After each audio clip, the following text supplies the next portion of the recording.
Yo,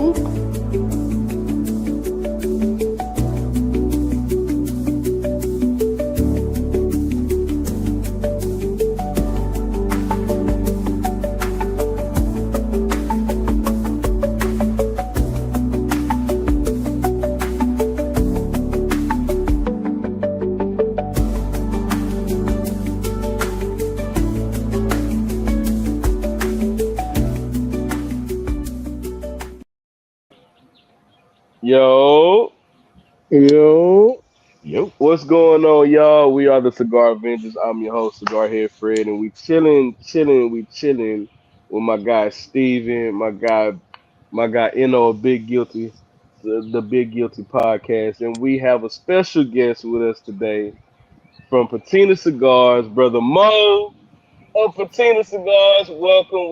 Listen, if I wish Stream y'all had like the little sound effects so we can do like Yeah, the clapping. yeah, So I'm yeah. just gonna do this.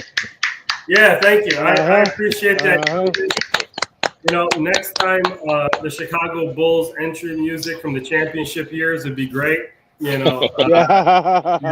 They used to do the introductions. Mhm. Sorry, I know you're from New York. That might have hit a sensitive spot for you, but A big sensitive spot. Please No, don't get him started. Please don't get him started. He's a I whole just Knicks say, fan out here. listen. I have never owned anything Jordan. Not a hmm pair of sneakers, pair of shorts. Nothing. So you're telling us you were never cool.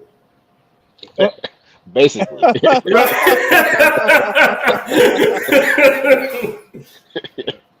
That's okay. No, I'm kidding, man. I No, owned a pair of Ewings. I love it. Hey, I got a funny John Stark story for you. Okay. That's Go for it. No, hey, go you ahead. guys ready? Yeah. Yeah, Mhm. go ahead. Let me get my vocal cords all right. So I moved to Tulsa, Oklahoma for a job in 2012, I think it was. I don't know if anybody knows. John Starks is from Tulsa, Oklahoma. Mm. I was hanging out at this cigar shop in Tulsa, and he comes on the screen. There was a point in time where John Starks did his own cigar.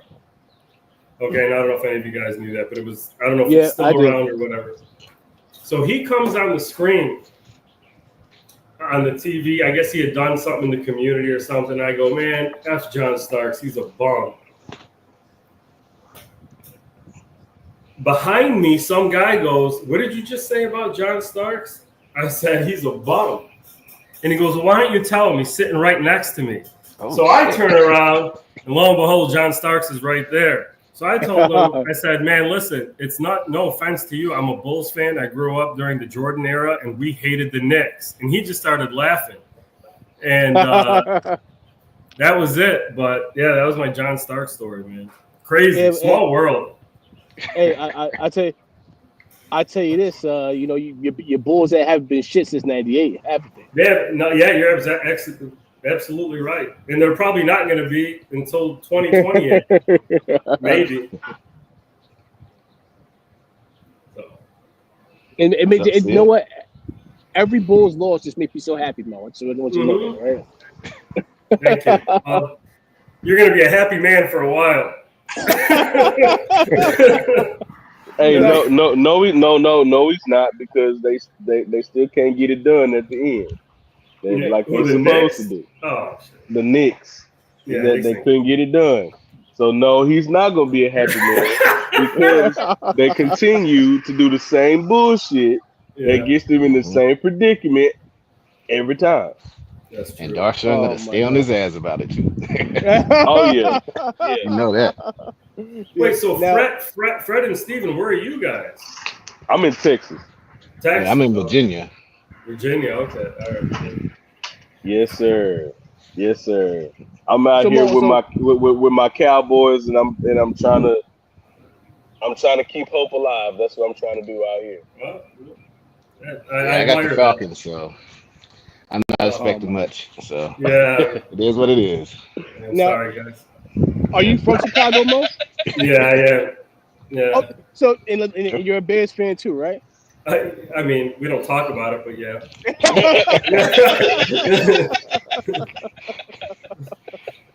If you look at, you just say, you Oh my know, god! when you root for the White Sox, bro. I mean, you know.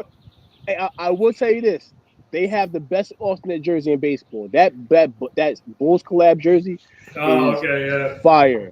That is Uh-huh. so fire. So, and Mm-hmm. I didn't know that it was the same ownership group with the Mm-hmm. Bulls and the White Sox. Mm-hmm. So when I first seen it, I'm like, how they put that together? And it's like, no, it's the same owner. Yeah, And I was yeah. It's like, equally fucking bad. yeah. Oh man, what are Oh you gonna do, yeah, bro? What are you gonna yeah, do? Oh man. So I'll kick off the first part of the questioning, and I always wanted to ask you this. I said if when I ever got the chance to meet you and talk to you, I was gonna ask you this question. Yeah, So how long? And I know you get asked this question all the time, especially in interviews. So I'm gonna go ahead and ask it. How yeah. long have you been smoking cigars? And like and how long did it take for you to know like what I want to start my own business. That this is what I want to do. So those are two separate, answers. The wanting to start my own business was from a very young age. That was always something that I aspired to. The cigars. I started smoking cigars when I was 18, and then mm, kind of just went off it for a while. Nobody my age was doing it. I would do it with my brothers, or my brother. Sorry, stuff like that. But it was never a regular thing. It wasn't until my late 20s that it kind of became more of a part of my life, right? And the part to start to own business in cigars was, I mean, honestly, man, it wasn't something that I kind of sought out to do. It just kind of happened. And I know it's funny to say that. Maybe not funny, but it's like, okay, yeah, whatever. But it really was. Because as I told you guys, when I moved to Tulsa, I became friends with my buddy Drew. I was moving back to Illinois, and him and I were, man, we became brothers over cigars. I mean, that was he. And so we wanted to stay in touch. So we started a cigar review site, or website, blog, whatever you want to call it, called the Sultans of Smoke. That was like 2013, 2014.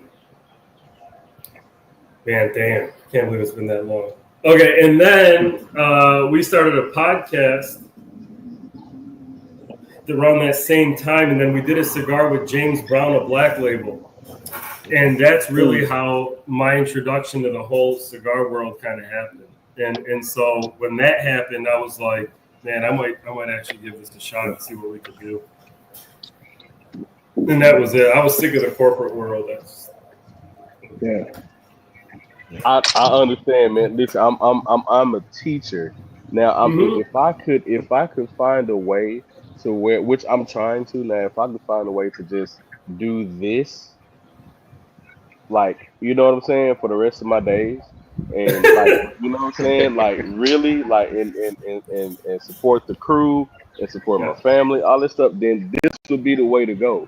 It really Mm-hmm. would. It really would. Because I don't want to be in the classroom all my life. I always said that I love teaching. I love teaching students, but being like being in the classroom, like like my teachers I had that were teaching for 35, 40 plus years. Mm-hmm. No, no. Well, what do you teach? So I teach history, and I'm also a football and a baseball coach. Oh wow, I mean that's Mm. yeah, that's a lot of responsibility. It's a lot of goddamn responsibility, Mo. It Yeah. really is. You got a question here from Ben. Shout out to Ben. Ben said, Mo, what do you like most about Nicaragua tobacco? More than seed variety, the soil, or Mm-hmm. territory?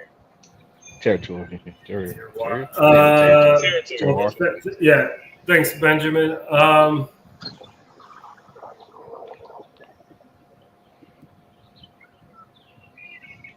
This is a harder question to answer than you would think on the surface. Mm. One, I really like Nicaraguan tobacco. All the different regions have their own properties and profiles that they contribute to the blend, right? The ability to use Nicaraguan tobacco with tobaccos that are not Nicaraguan also is very attractive. And to be able to have them feed off one another in a way that brings out, man, just some wonderful flavors. Like for my cigars, every single one of them has broadleaf, either Connecticut or Pennsylvania in the blend in one way or another, right? And it just really meshes well, in my opinion, with Nicaraguan tobacco. That's kind of like the one thing, the versatility of it and the different, and it doesn't, I don't want to say, it doesn't dry your mouth like some other regions or whatever. It's more of a dynamic hit to your palate, I feel like. So just to follow up off that question of what you just said, what do you love about Pennsylvania, Connecticut? Not Pennsylvania, I mean, not Pennsylvania, Connecticut, but yeah, Pennsylvania, the broadleaf. Tobacco, the broadleaf, yes. They added dimension to the cigar where you could introduce a lot of flavor without overwhelming a palate. That's how I would. That's kind of what I like about them. And then, yeah, I mean, and then to be able to say that every cigar has U.S. tobacco in it, that's pretty cool. Yeah. But yeah, those are really, it's that ability. Like I'm smoking the LE24.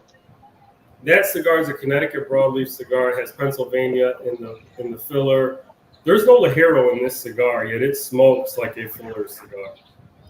The Oral de Nicaragua, this has Connecticut broadleaf Ligero as the Ligero. That is a full flavor cigar without overwhelming the palate.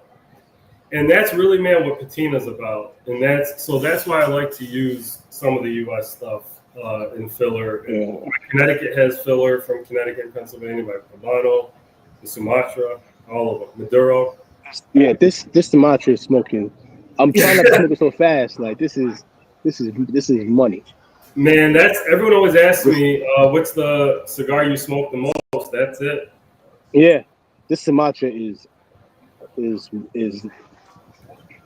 Yeah, I got a sampler on the way, so I'm looking forward to getting more because I smoked the Connecticut like when I first started smoking when I didn't really know what the hell I was doing. Yeah. And like I noticed that it had a little bit had like a little pepper kick at the beginning, and I was very averse to any type of spice. So I ended up putting it down because I didn't like spice at all. Like I didn't like that tickle in the back of your throat or on your tongue. So I'm excited now since I've kind of a little bit more seasoned in smoking to go back to it. But I really enjoyed the Oro de Nicaragua and that the 5-year anniversary. That was I enjoyed those. Yeah. Well, thank you. Stubby Brody, what's going on, bro? What's going on, people? Mo, what's good, bro? How are you, sir? I'm good, man. Blessed, baby. How's everybody? Hey, good. Hey, Mo, he cries more than I do, Mo. So don't worry about it. Oh, yeah. Is that? Are we having a? Is this going to be an intervention, man? Is everything all right? Hey, I probably do need one, brother. I'm not even gonna deny it. Hey, shout out to GTD, man. GTD had a question for you, Mo. And then I'm sure some of the guys got a question for you as well. Yeah. He said, Mo, what's one blend that you always want to do that you haven't done yet? That's a great question, man. To use, so one of them is actually going to get knocked off the list. The next core line for Patina is called the Red Pill. That's coming out in August, early September. That's a Mexican Oscuro, but the core line after that is going to be Connecticut Broadleaf. So I always wanted a core line Connecticut Broadleaf. The next one was I always wanted to do something with Peruvian tobacco, and Yeah. that's going to be the next, hopefully, goal to achieve. So yeah, man, I know a lot of the factory out of Costa Rica uses a lot of Peruvian. I know you guys had Stefan Lampert on, I think. He uses a decent amount of Peruvian. Atabey Byron,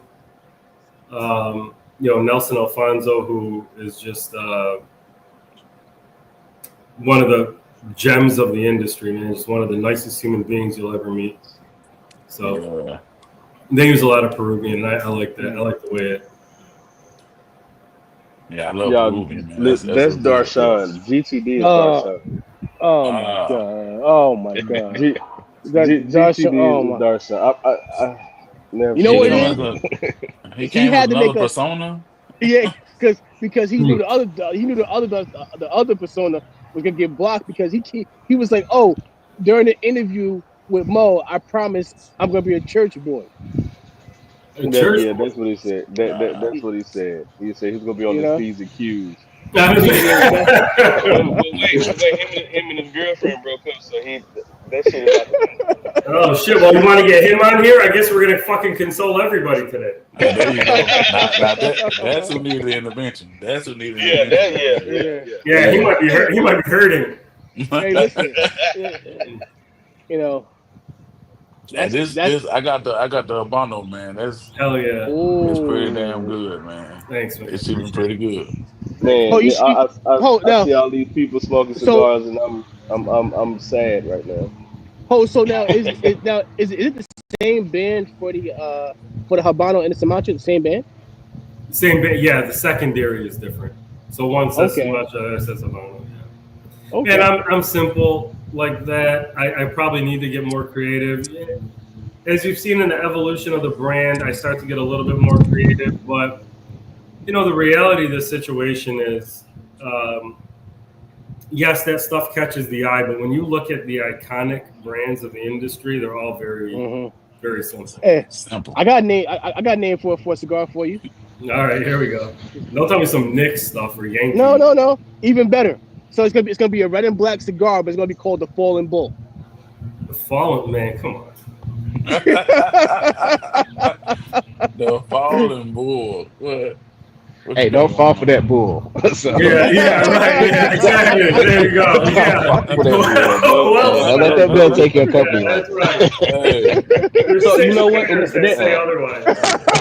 You know what, Mo? That brings me to my next question, and then I'm gonna yield my time to somebody else that want to ask questions to you.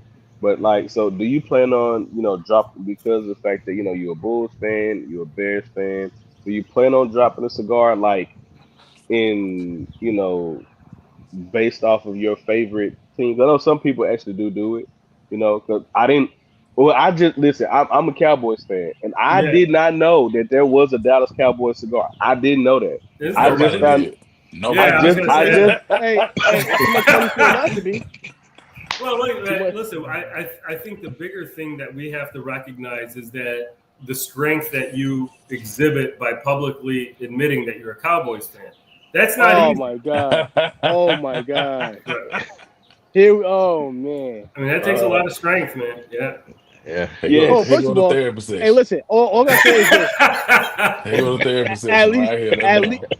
At least our quarterback don't paint his nails. That's all I, yeah, that's true. Yeah.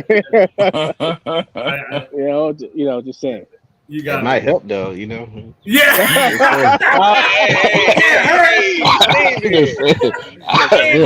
Hey, look, it didn't matter if you ask me. Hey, the Falcons need to paint theirs too. I'm just saying, we both suck. So I'm just. Hey, man, we're catching strays from Steven. What? I'm sorry, he left that wide open. I had to take that. It's the bourbon. It's the bourbon. You know what? It's the bourbon. I ain't gonna blame you. That goddamn bourbon. The devil's poison. But I did have a question though. So going on with what Ben is asking, the biggest hurdles and challenges in the industry and gatekeeping, and that was my question. How hard was it to break into the industry, especially being not in anybody's family or anything like that? How hard was that? I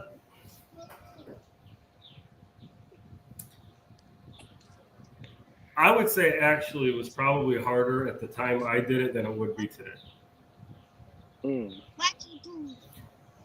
Number one, the FDA stuff was on the doorstep, which actually was part of the reason why I went for it. Because I thought if I can get in, and then the FDA starts to limit new entrants into the market, man, I would have a better chance to succeed. I was wrong. Because number one, the FDA never, they relax that stuff. But I think today it's probably, and it just depends. Look, anybody could have a cigar made. You go down to a factory, someone's going to make you a cigar. Building a brand, that's a whole different thing. Building longevity in something that'll last, getting good materials to work with, consistent materials to work with. Those are really what I think a lot of people miss, man, and separates the chances of success. Nothing's guaranteed. That makes sense. But yeah, in terms of gatekeeping and stuff, look at,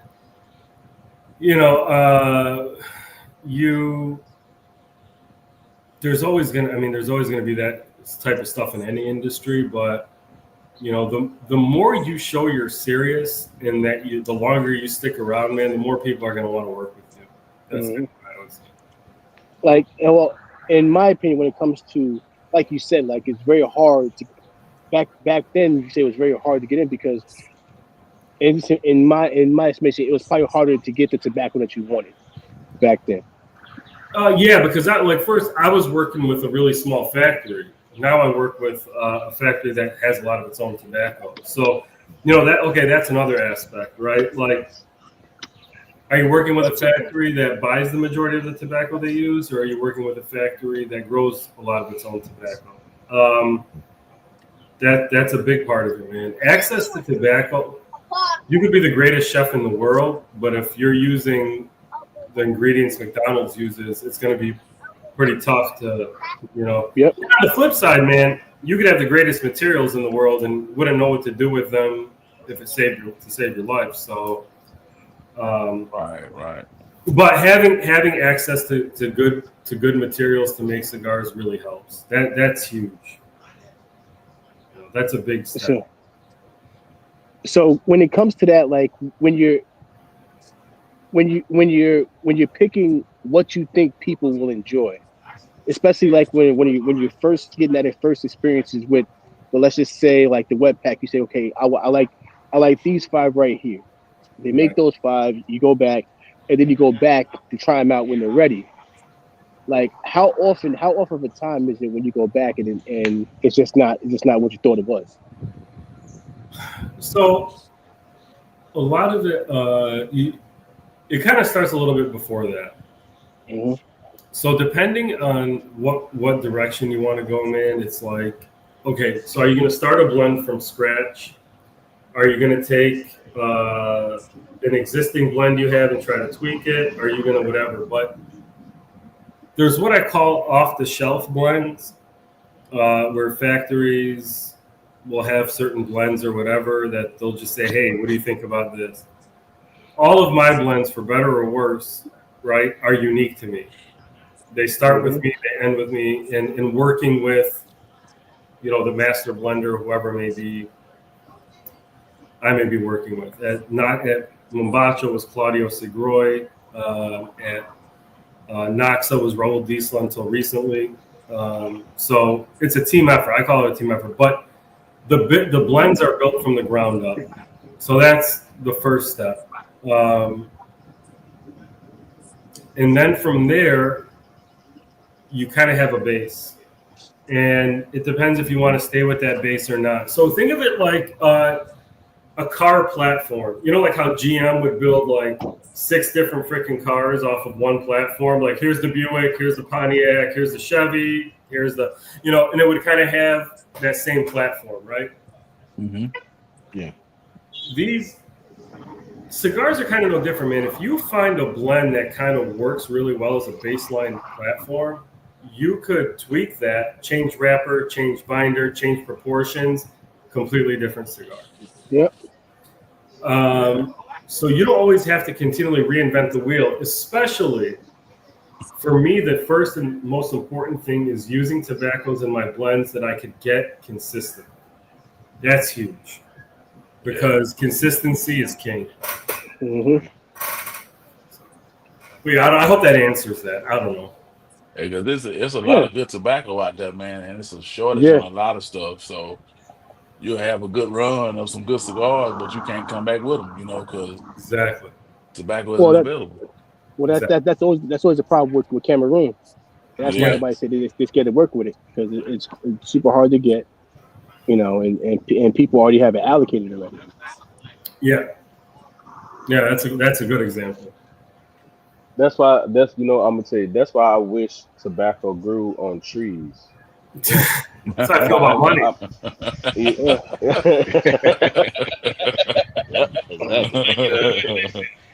Right here is where the African Cameroon tree. Yeah.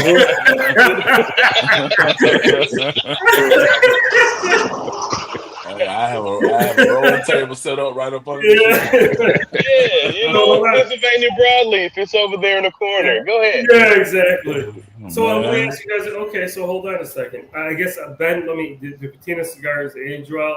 No, man. Smoke them right now, and then go buy more. You got to keep them rotating. There you go. Nice. Just kidding. They do. But every cigar has a peak.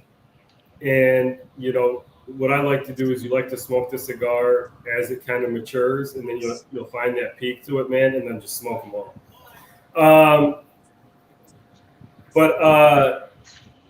Sorry, man. Okay, I was going to ask you guys a question. So, are you guys big Cameroon guys? Is that something you guys? Is that a wrapper you guys like? Yeah, I love Cameroon. Yeah. Is that right? Okay, what do you guys like about it? For me, I like that nutty taste that you can get from it, but it just depends. Like when it's done right, for me, it's good. Like that. What is the Casa? The one by Arturo Fuente with the orange band. I forget the name of it. Like that one in the Robusto, I really like that. But I've had other ones like the Endure that EPC just came out with, and it just was not what I was looking for. I was expecting that sweet, sunflower and all that nutty taste, and it just didn't have that for me. So it just depends. It's hit and miss for me. It's funny you say that, man. Cameroon, when done well, is very, very good. Mm-hmm. Yeah. But as you guys said, the access to it and access to good Cameroon, that's always it's tough. Yeah. Unless and the problem too is like you can make your own hybrid Cameroon, like to take the seeds and grow up, but it won't be the same. No, I mean, dude, there's a lot of guys that, I don't know. It's that's a tough one. To me, like Cameroon has a I don't know if it's not a lot of people that have smoked the H. Upman Cameroon, and that cigar to me, that even though, like one of my favorites African Cameroon is the Dunlino Africa. Dunlino Africa. By Aurora. Yeah. That cigar to me, Cameroon Pure has a distinct. It has a sweetness, but it has a sweetness to it, but it's subtle. It has a lot of nuttiness. There's a lot of bold nuttiness to the cigar, and it's kind of reminds me of every time I smoke it and I get that bold nuttiness, it reminds me of Jiffy. Of Jif peanut butter. Peanut butter, yeah, is that right? Yeah. It's so, but it also has a spice too. It has a very unique spice to it. Yeah, if you pay attention, it has a very, very unique spice. Yeah. You said what, Steve? Oh, I didn't say anything. I think it was a Stogie. Oh, what'd you say, Stogie? I was just saying with the Cameroon, I like the bacon spices that you get off of. That spice, man. That spice. It has potential to open you up. That's potential to open up that nasal cavity. And I can say, Mo, man, this Habano, it's smoking damn good, man. It's smoking damn good. Thank you. I get a lot of there's a lot of brown sugar on these, man. Brown sugar and so what size are you espresso. smoking? It's like the Robusto. Okay, so every size is going to smoke a little different. You know, and then each size gives you a little bit more of a focus on certain profile than some of the other sizes. It's kind of interesting, man, how you know that works. Mo. On this one right here, I'm getting a very, very like on the Sumatra, I'm getting like a woody, like that curb, like a toffee type of type of taste on it. So it's like almost like cinnamon, almost. Man. Yeah. This is like I'm really enjoying this, man. Yeah, thank you, bro. It's pretty good, bro. Hey, Fred, you get kicked out your house, Fred? Nah, man. Nah, it's some it's some just some stuff that it was some stuff my pops had put in some boxes that he's gonna take to the store. All right. Like I'm saying, the one legged assassin done moved around a little too much, man. Hey man. No, hey, you know what? Darshan had a question for you, Mo. He said if you could make any cigar with any celebrity, what would that's it not be? even a question. We know what that one is. So we know what that one is. If you would have, how do I say this without sounding like a fucking old man? You gonna make it over the past cigar. Or a fanboy. Yeah, right. Probably Kanye West. No.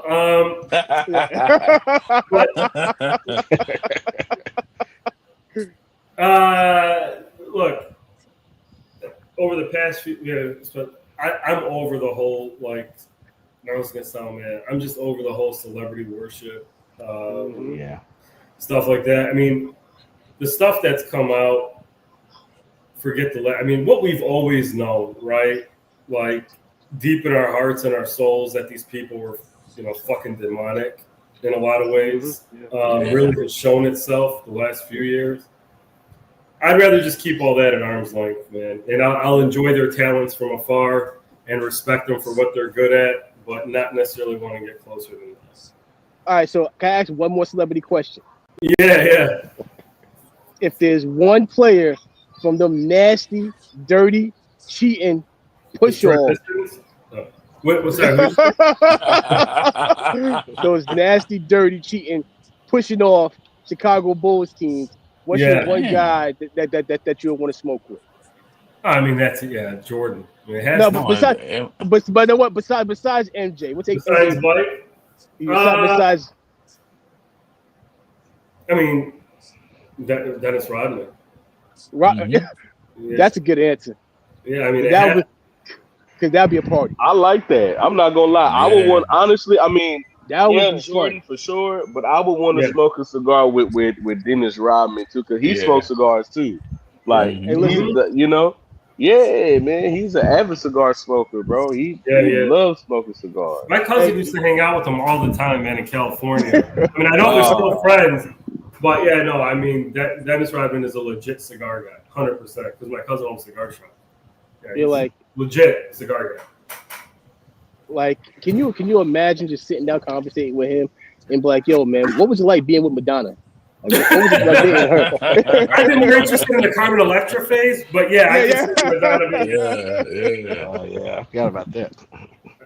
I mean, he lived a full life.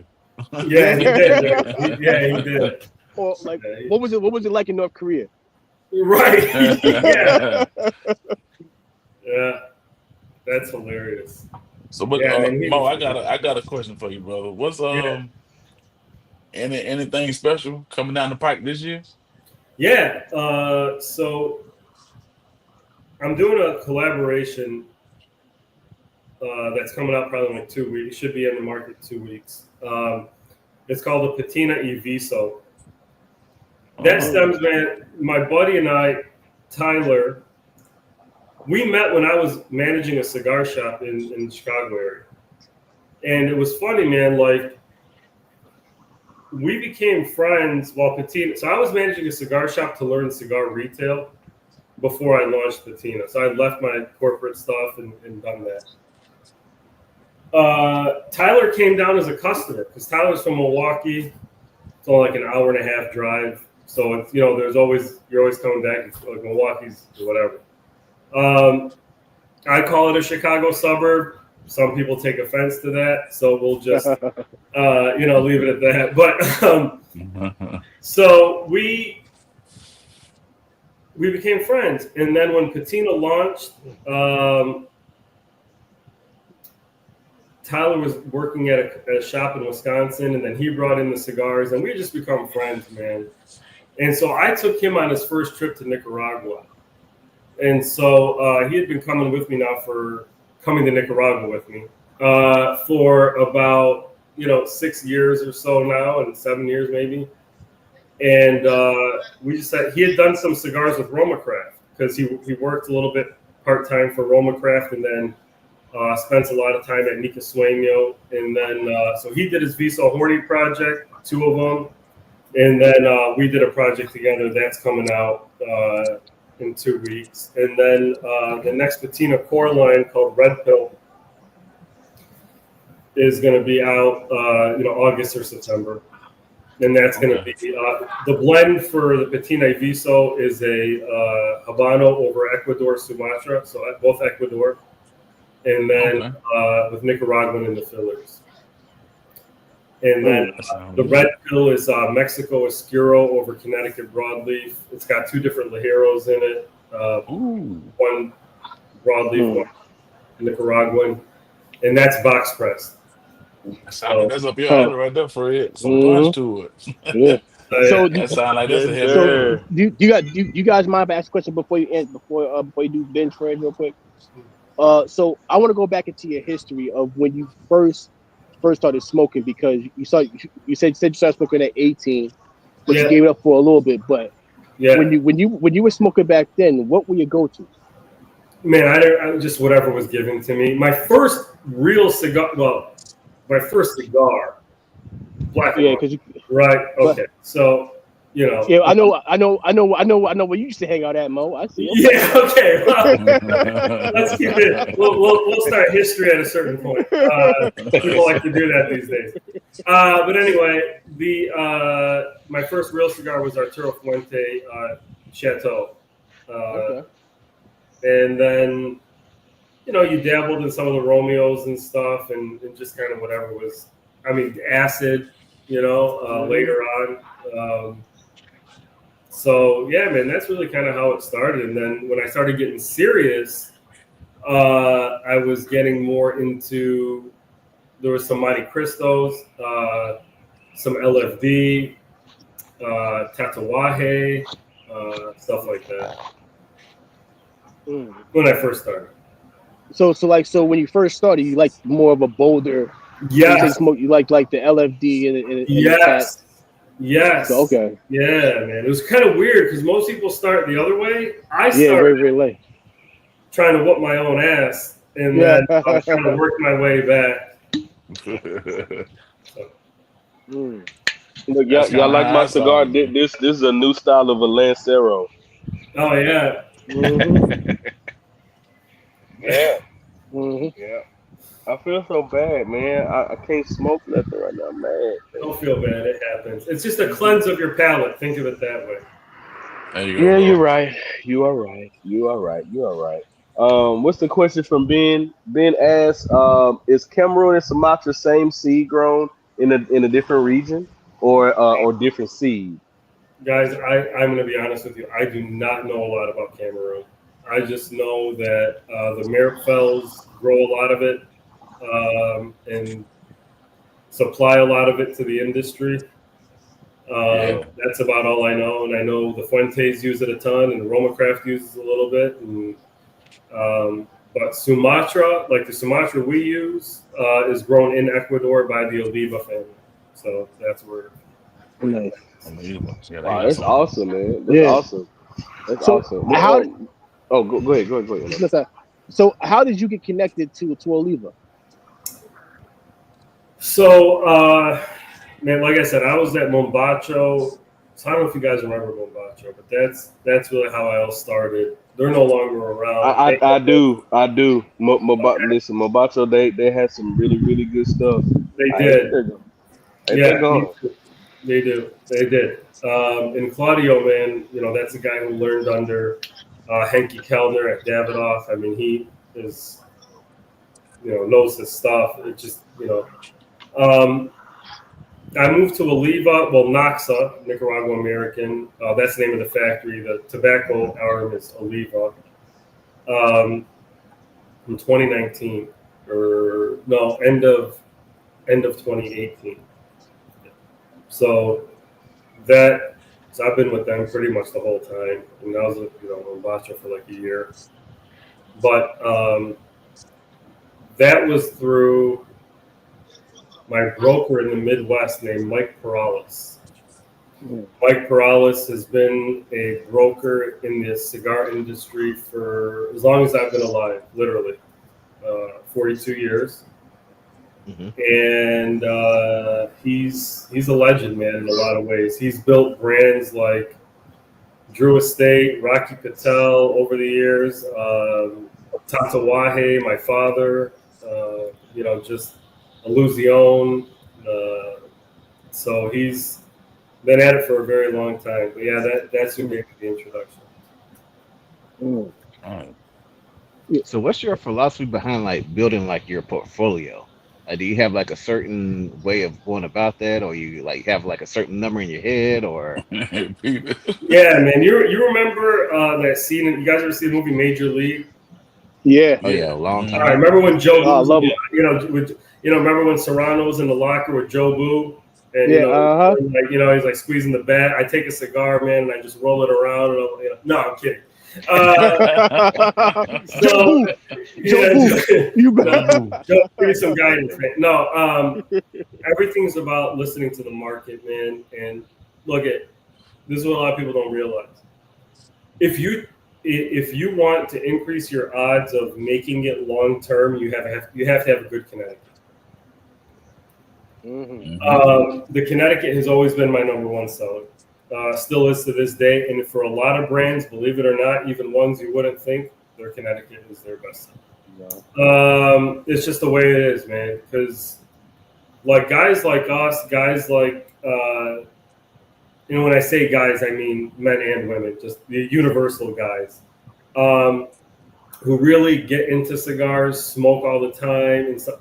It's a very small percentage. The majority of people are casual cigar people, and they like to smoke milder stuff. In addition to that, generally speaking, not all the time, people who buy boxes and smoke a lot typically tend to buy milder to medium cigars. And they're more loyal to particular cigars. Generally speaking, this is all, this is how it is. But with that said, what I was missing over time, man, was building out that end of the portfolio where I had the stronger stuff.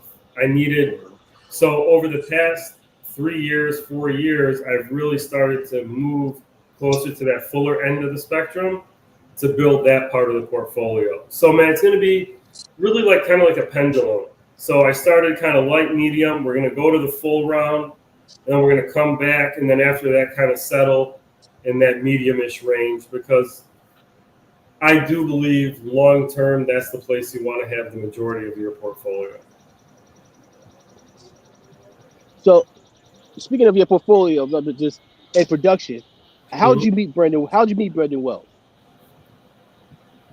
Sadly enough, you met him. I know. Sadly enough, we both, So, is this a family thing? No. I'm joking. So Brandon was actually working with. So my first trade show, not as a retailer, but working. So I like Mombacho, Patina. Brandon was there with a brand called HR. I don't know if you guys remember HR. Fantastic cigars, man. So he was there with Spencer Drake, who was running White Cat Distribution, which was a distributor of HR in the U.S. I was good friends with Spencer, and then that whole factory that was making HR, which was La Corona and Esteli. And Brandon was there, man. We just started BSing and became friends. We were friends for a few years before he ever became a cigar broker. And then when he did, eventually we started working together. Yeah, that's how. One thing I was. The best thing I can say is, if you're not an asshole and you treat people with respect, people are going to want to work with you overall. And if you think you're going to go into a place and you see some of these guys, they get into the industry and they start talking shit about people and about other people's products and things like that. Man, at the end of the day, I don't gotta dog somebody's stuff to hype up my own. There's a lot of good cigars out there. I smoke stuff all the time. I love what people are putting out. It's inspiring. It makes you want to be better. You know what I mean? But just in general, dude, like Brandon's just such a to further. Brandon was a great dude, and you knew he was the type of guy. You're like, man, this is the type of dude you want to be friends with or whatever. And that was all working together. Yeah. And he worked, and you know what? He works hard and he pushes products. Man. He pushes down that south, Midwest, down to the Southwest. Listen, Brandon is pushing. Yeah, man, he's incredible. Yeah, he's very, very good. So, so now, where do you see yourself as far as growth from this year to next year? How many more stores do you really want to be in, but also producing product, as far as maybe producing 50,000 cigars more in each line, as far as this growth and get new contracts? Like, where do you see yourself, really being? Shit, sorry. Man, that's a great question. So the industry as a whole is slowing down pretty. But when you're as small of a brand as Patina is, you could still grow, which is a nice thing, right? Where the fuck else are you gonna go? No, I'm kidding. But so there's an advantage of being small right now because of for bigger guys, it's going to be a lot harder to sustain growth, right? For guys like me, we continue to find new niches. We continue to find, guys like you who give us an opportunity to come talk about our brand and things like that. Like, you guys are the lifeline of this, man. Like, for us boutique guys, you guys don't realize how big of a thing this is. So, especially for the boutique guys. But to that thing, man, I never set out goals in terms of how many retailers and things like that, because that's like, it's not necessarily indicative of your success. Your success is in how often people reorder your product and things like that. So I look at it in terms of how are our reorders doing? How are we staying in shops and things like that? That's more of what I'm concerned with. In terms of production and things, you just go with what is moving for you. For me, like I said, man, the Connecticut's always the leader of the engine. But yeah, dude, I'm starting to see that Sumatra really pick up. The Oro de Nicaragua, that has really started to catch on more. So it's good, man. I try not to get too caught up in that. Even though I'm an accountant and I care about numbers and all that stuff, I use them to help me, but I don't get too caught up in it. Like, one thing that Luis Cuevas says, he goes, I just want room Yeah, I just want room in your humidor. That's it. He's You what? know, I said he just says I just want room in your Yeah, humidor. I yeah, just want yeah, to be part of. I just want yeah. to be part of your. I just want to be part of your rotation. Mm-hmm. You know. And then, Mo, so Darshan asked a question. It's a really good question because it's a lot of people. Because I know Patina. It's still for when I say I'm smoking a Patina, it's still people that I know. I'm still putting them on to the Patina Yeah. brand. I've been Oh smoking yeah, man. Patina Trust for me. a Yeah, while. there's a lot of people that Yeah, don't know what the hell it they is. don't know, and Yeah. and so right, like so where are your cigars mainly sold? Like where can people get Patina? So like, I don't know. Where are you at in Texas, bro? I'm in Dallas. You're in Dallas. Okay, man. So like Dallas for you would be like Grapevine. I don't know how far Hmm you are from those guys, Grapevine, but so Grapevine Cattleman. is maybe about close to an hour away from me. Oh, Like, cause okay, great. it's pretty big. So, Yeah, no, right. Cattleman. I know that's in Fort Worth, I think. hmm Not a whole lot in Texas. Stogie, where are you at? I'm in Alabama. Alabama. Yeah, so nothing there. You're in between. No, that's not an insult. No. I don't mean that as an insult. We just I'm have in the never. sticks. In the stick, Yeah, Yeah, brother. yeah. we just never had much of a market penetration in that area of the country. New York, man, right now nothing, and then Virginia, really. I don't know where you're at in Virginia, Stephen. Yeah, I'm in Chesapeake, in Hampton Chesapeake. Roads. Yeah. Okay, so yeah, nothing really there. So for you guys online would be on the website.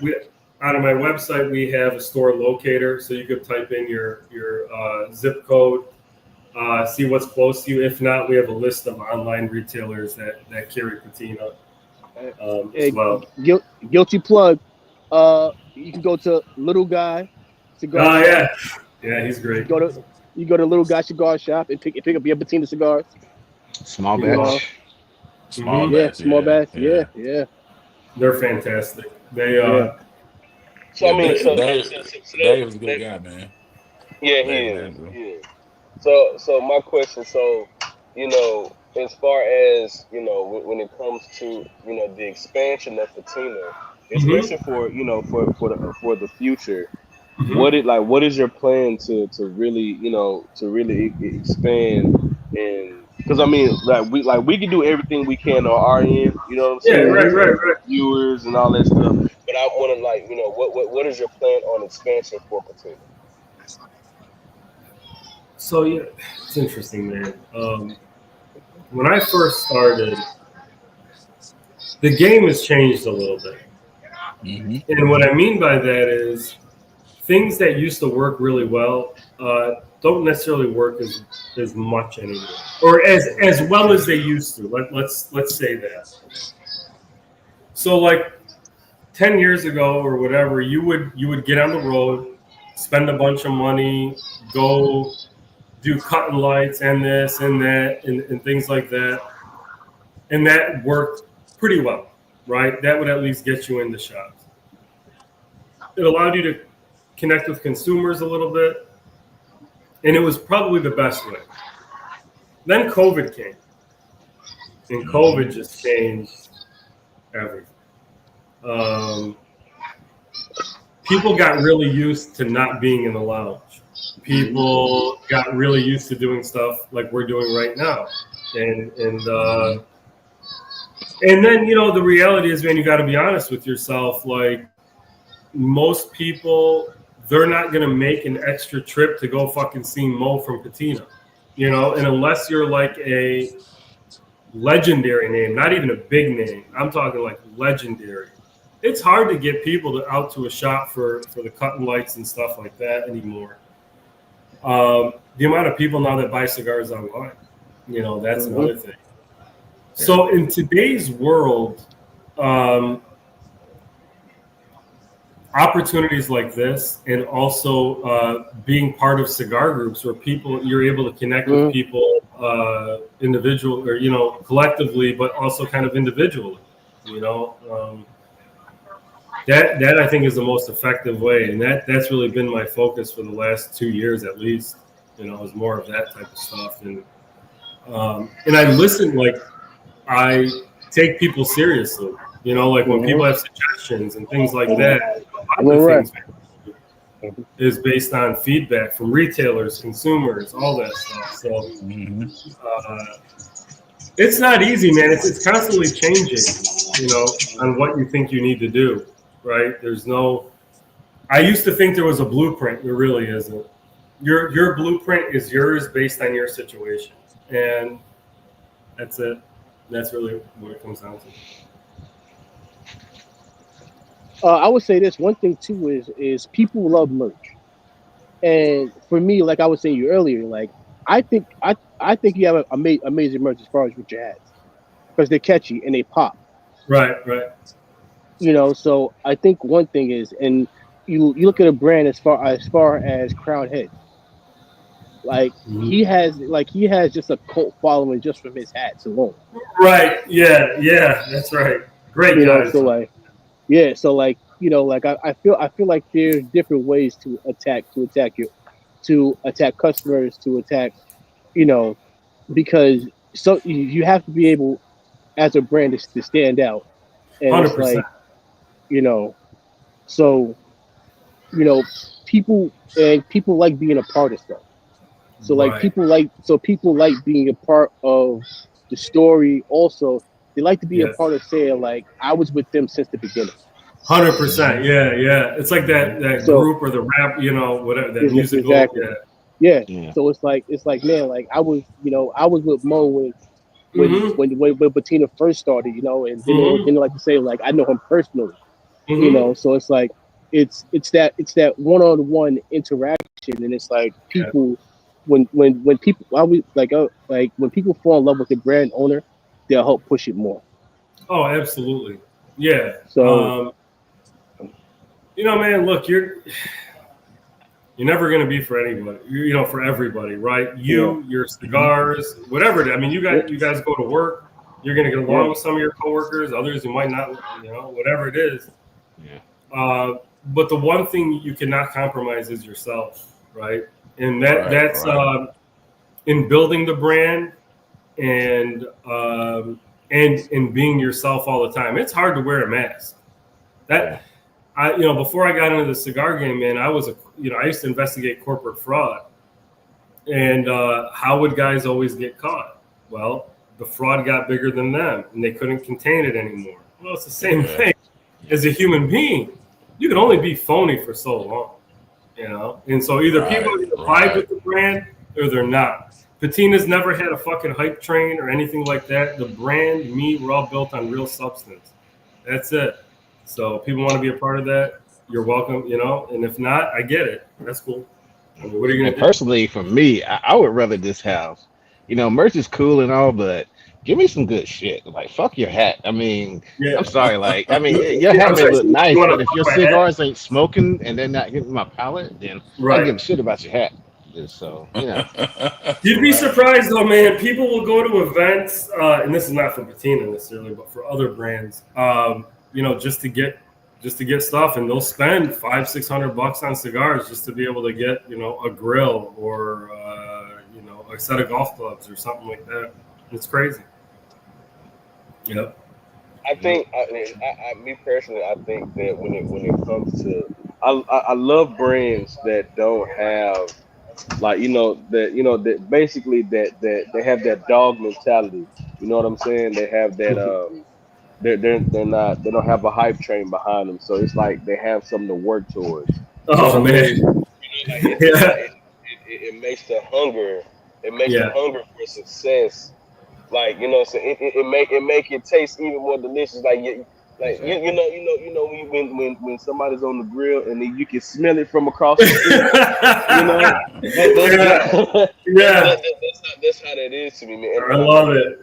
I love brands that are with that they got their heads down and all they're working on nothing but getting better. That I love owners that smoke more than just their shit.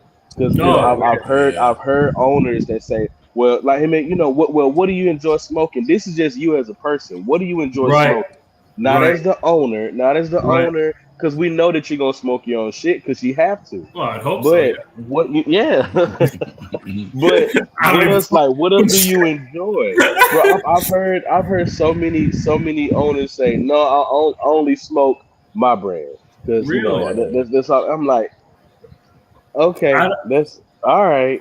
Boring. Okay. Yeah, man. And then you generate ideas and stuff from that too, man. Thank You know, you, you can, yeah. So, bro. That's R&D. Smoking other Yeah. people's stuff. That's R&D, man. yeah, That's Hmm. yeah. literally. I mean, it's that is our version of R&D. I love to see what other people are doing. You know. So okay, here's another thing. For me, you're smoking the Sumatra. You know what the benchmark for that cigar was? The thing that I said it's got to be as good as this, but with a patina twist. The Kappa 7th Especial Tatuaje and the Cajon Mm. 2012 Sumatra Wow. Tatuaje. Those to me were the benchmarks of a Sumatra wrap cigar. So when I was blending that cigar, I was like, it's got to be on par with this. I will never say my cigar is better than somebody's because Pete Johnson and Tatuaje, that's legendary shit. Okay, but that was the benchmark. Nick Melillo's Matapa or Axum now Claro. That's another benchmark Sumatra for me. You know, how do I stack up against that? That's what I look at, man. I wouldn't know what those cigars smoked like unless I smoked. Exactly. Right? Exactly. So, you know, you're Right. always searching for what I consider to be the benchmarks of the use of certain tobaccos.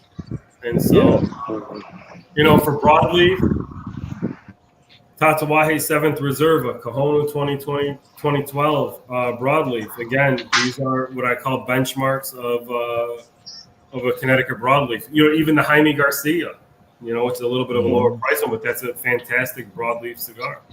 Yeah. You know, the Habano, it was really, man, it was not necessarily a benchmark for that one, but I knew in my mind that it had to be elegant and comparable, but at a lower price point. That like if somebody wanted to smoke Davidoff, let's say they use a lot of Ecuador Habano, right? And Davidoffs are about $10 more than that cigar. Could they smoke my cigar and get a similar level of, let's say, just enjoyment, maybe without the name tag, and be able to enjoy that cigar? And that was the same for the Connecticut, because there was a lot of very elegant Connecticut's. But at the time when Patina came out on the scene, there was that move to more medium type Connecticut's. But I knew I didn't want to go into full medium Connecticut. I wanted to retain the principles of a classical Connecticut with a new age twist, right? And then the Maduro, man, the Mexican that we, you know, what was the benchmark for that? I mean, again, you know, Tatuaje, Crowned Heads, you know, the Jericho Hill, for example, stuff like that. Love Jericho Hill. You know, it goes back. Classic. These were some of the things that played into, you know, that. So, yeah, man, smoking other people's stuff and recognizing the greatness that's being created by other people pushes you, and it makes you want to be better and better. And it has to help you kind of blend with the purpose, because sometimes, you know, like when a cigar maker, they have like a really huge portfolio, it's almost like they're just trying to just throw things and see what's gonna stick, you know. So and like it comes through in the cigar when like the blender actually has a purpose of what they're doing, you know, with the cigar and what they want to get across to the consumer. So Man, to me, that's appreciated. You're 100% right, because within talking about these benchmarks, you still have to find your own personality within your blends. And it's interesting, man. I was with this other cigar group not long ago where we were talking about the Oro de Nicaragua. And they're like, you know, it's different than your other stuff, but I can still tell it's a patina. And, you know, man, when you look at what I call like the legendary brands and things like that, they create their own kind of profile. It might be, it's going to be for some people, might not be for others, and that's okay. but you got to have your own signature. You got to have something unique about your brand, or otherwise they just smoke anything, right? Mm-hmm. So, Mm-hmm. yeah, Steven, you're absolutely right, man. You got to have purpose and a vision behind every blend, behind every tobacco choice you make. How does this add? What is this adding to the cigar? How does it interact with the other tobaccos I kind of want to use? And that's the whole thing of it. That's really what it comes down to. Right. And I agree. So that brings me to my next question. So I mean, you don't have to give us a humidor tour, but like we want to know what are some brands that you really enjoy, like Mhm. well, okay, I'll put it to you this way. So I know I know you know about the brands that's putting out some new stuff, and it's been Mhm. pretty good. So what has been what has been some, I guess, some motivational inspirations for you this year when it comes to other brands, like, what, you smoke this, hmm, okay, that's all right, that's pretty good, or something of that sort, if you get my question. Yeah, no, Okay. I do. I wouldn't say necessarily there's one particular thing that I would find, or be able to answer that. Um, I think your other question of like what else do I smoke, I could definitely answer that pretty easily. So Hmm. I just want to do that one. Um, Man, I smoke Tatuaje. I smoke Illusion. I smoke some Foundation. I really like my buddy Dave West and Andrew from Small Batch put out Avowed. I Oh like their man. stuff for Dominican stuff. Yes, When I'm sir. feeling like some kind of like Dominican-y, I love their stuff for that. It's fantastic. Very, very Davidoff-ish, Avo-ish kind of profile if you like that. And I do. Mm-hmm. So the man, what else have I been smoking? I smoke some Roma, uh, and then Byron Atabey. I love that stuff too. Uh, Yeah. so man, that Yeah. would be. And I dabble in some Cuban every once in a while, just because I like to have Dominican, Cuban, Nicaraguan. Like I love, Okay. That was gonna be you. my next question. How you feel about what's your take on Cubans? Like what's Yeah. your collection like? I mean, these days it's dwindled because I stopped buying them. Because I'm not spending that kind of money, and then just Yeah. Understandable. uh, Understandable. Yeah. Exactly. Yep. but no, they're fantastic, and I think that look at who knows what they're using. I mean, I don't know how much of a Cuban cigar is still Cuban these days. I mean, that probably Yeah. varies. Um, but they have just like Dominican, right?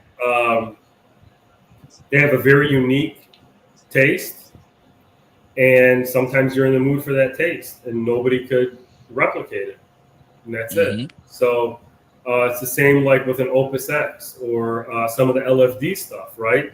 Like if you're in the mood for that profile, there's nowhere else you're gonna get it, and so that's what you smoke. And so sometimes I get in the mood for that stuff, and then the Nicaraguan stuff I just told you. I love Padron too. I really do. I think when you're in the mood Yeah. for that really heavy whatever, man, those are fantastic cigars. Right. And Okay. so Darshan said, he said, "Mo, can we get an Avengers cigar?" Mm. Mhm. Bro, bro, Something we could talk about. Yeah. man, listen, Mhm. listen.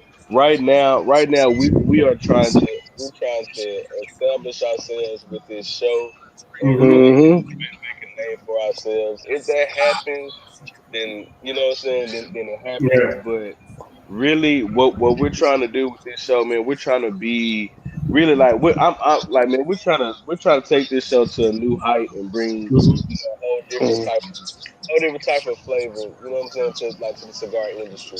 And so 100%. Mhm. I mean, I mean, look. that's cool. I'm happy for everybody that's coming out with a cigar.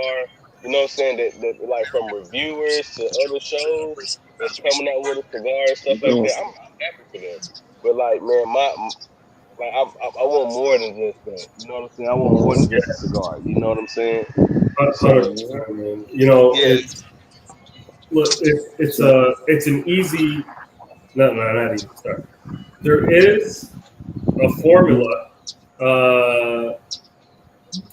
and if you do it the right way, man. I mean, you guys have something special, and if you guys do it the right way, man, you're going to get to where you want to be. You know, there's no doubt about it. Right. I think a lot of times, man, where you'll see, and I can say this just because I was a pilot. We used to have guests on and things like that. Too often, you'll see somebody, they make the podcast more about themselves than they do that the person that they've asked to come on. Right? Yeah.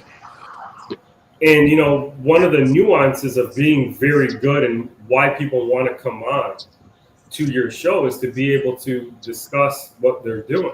Because like I said, this is an opportunity for us. This is huge for us. I mean, to be able to come on, you know, your guys' podcast show, whatever, you know, however you guys call it. I don't want to we used to call it a podcast. I don't know. But it's huge, man, to be able to ask questions, because the more engaging it is, the more people are going to want to listen to it. Why is Joe Rogan successful? Forget what you think about his guests or whatever. The man lets his people talk. He knows information about them before they come on. So they're able to have a real... That's another thing, man. I can't tell you how many podcasts I've done where people are like, oh, yeah, I've never actually smoked your stuff. Wow. I mean, what are we going to talk about? You know, I mean... That's wild, bro. And so little things like that, man, that's what sets you apart. Knowing information. So for me getting this in my Joe Rogan bag, so what does Mo do outside of cigars? What are your things that help you like decompress, or like things that you're into outside the cigar? Yeah, Coke. No, I'm kidding.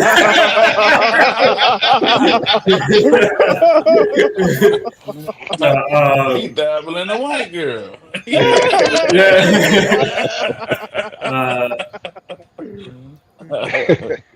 He playing in the snow. The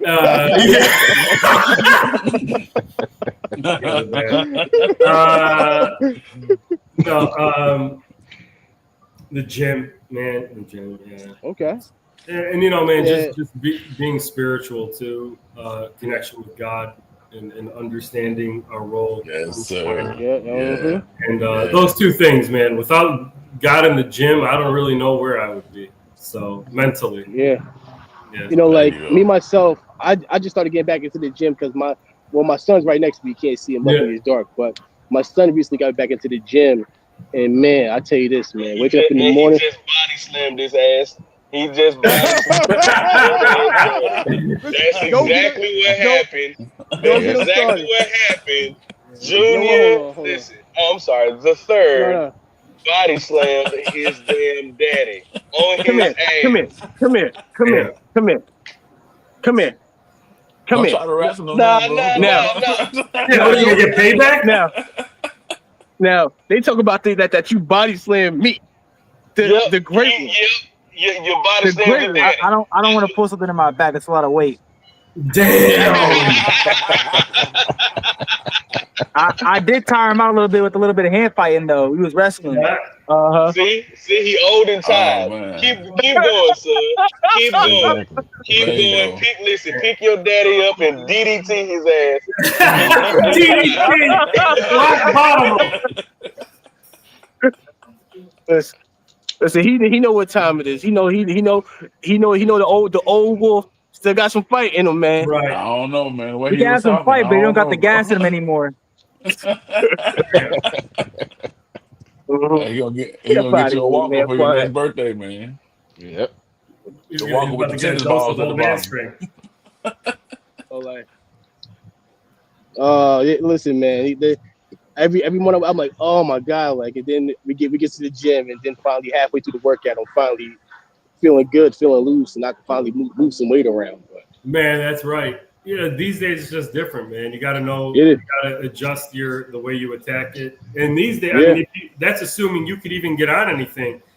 I've literally finished 45-minute hour workout, and the person is still sitting on their phone texting in the same damn spot as when I first walked in. Exactly.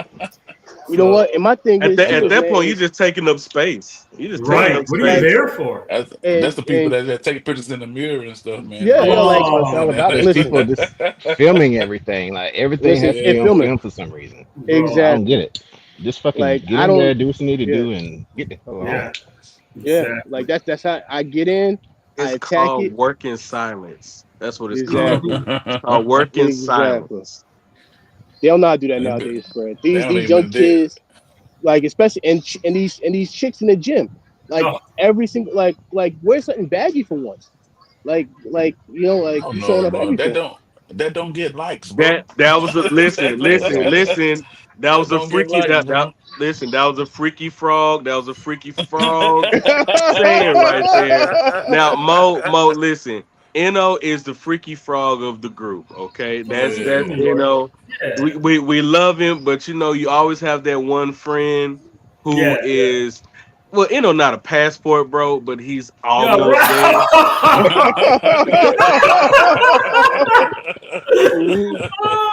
The closest thing of the group. Yeah.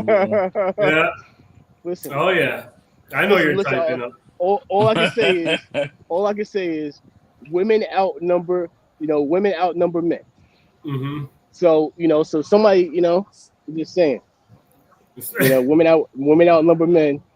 And somebody got to do, somebody got to make sure, That's the freakiest thing you could have said right there, bro. I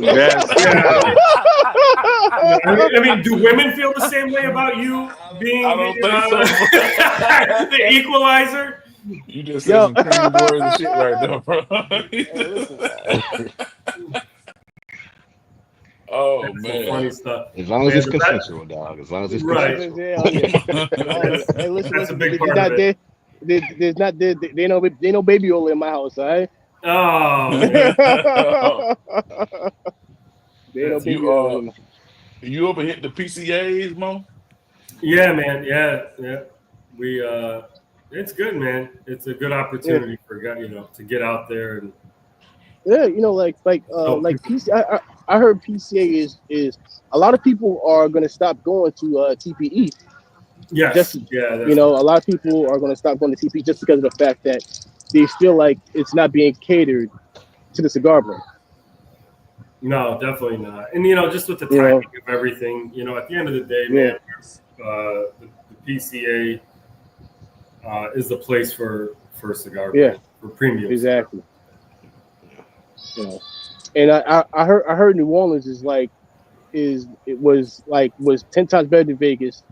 Everybody that I know that went said it like as far as like just being the atmosphere, what they were able to do there, just everything was way better than Vegas.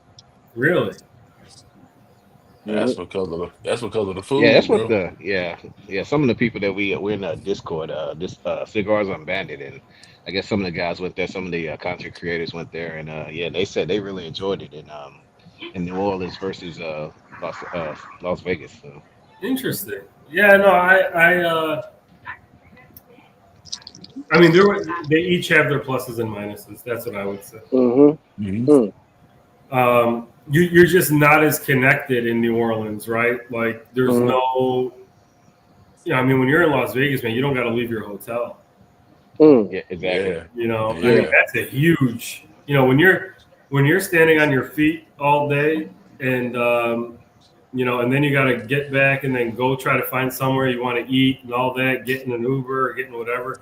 There's none of that in Las Vegas. It's all right there. That's a huge advantage. One strip just draw me down. Mm-hmm. Right. Yeah, that's it. So it's kind of nice. You got a question here from Buzz. Buzz said Mo, people lost their minds on your Patina order de Nicaragua.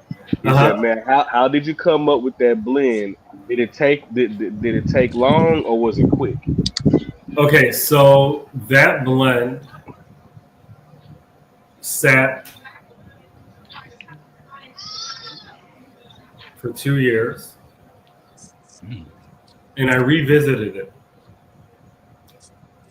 And I said, this is really good. There's something off.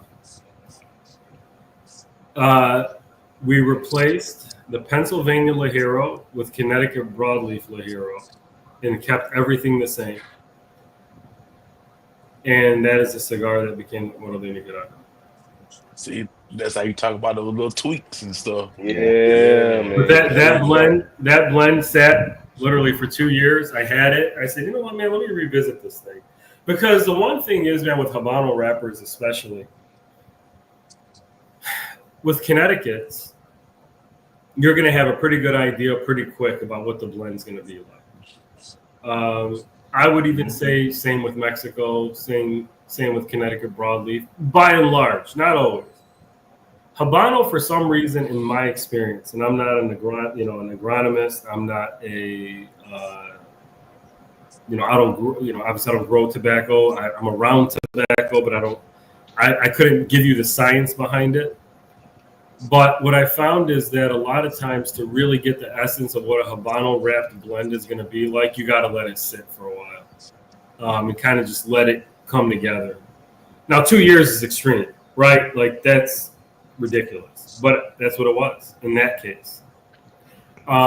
Like this Patina Eviso project we're doing that's coming out in a couple of weeks. I was going to ask you about that too. In that what's it called? The Viso Horny. Listen, yeah. At first I messed it up because I was thinking in my mind I was thinking Mr. Luke. And I was thinking Miso Horny. I'm like, whoa, Miso Horny. Okay. Yeah, no, that's where it comes from. Right. That's where he got his name from. Yeah. That's right. So man, that's my guy Tyler. And so hey, when I ain't the only frog here. I'll just say that. hey, relax. Hey, listen, I can be a freaky frog. I'm married. Listen, hey, listen, we can tell. We can tell because all of a sudden we got number 4 coming out, the one-legged assassin. Yes, baby, number 4 is on the way. Okay. Congratulations. All right. That's fantastic. Man, thank you, bro. Thank you. But with that blend that I did with Tyler, man, we let that thing sit for 6 or 7 months before we revisited it. And then we made a tweak, and then that became the final. Nice. So for some reason, man, with Habano wrapped cigars, it's just you got to give them some time to kind of come together. In my opinion, again, it's my experience. In my opinion, I think the Viso Hornet, the guys on Cigars Unbanned, they just had that one not too long ago. Mm-hmm. Right?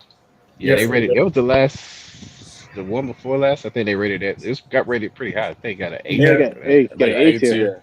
Yeah, it's a very good cigar he did with. But see, that also comes to the thing, man. Like since I've been smoking Patina for a while, man. Like it's like I want more people.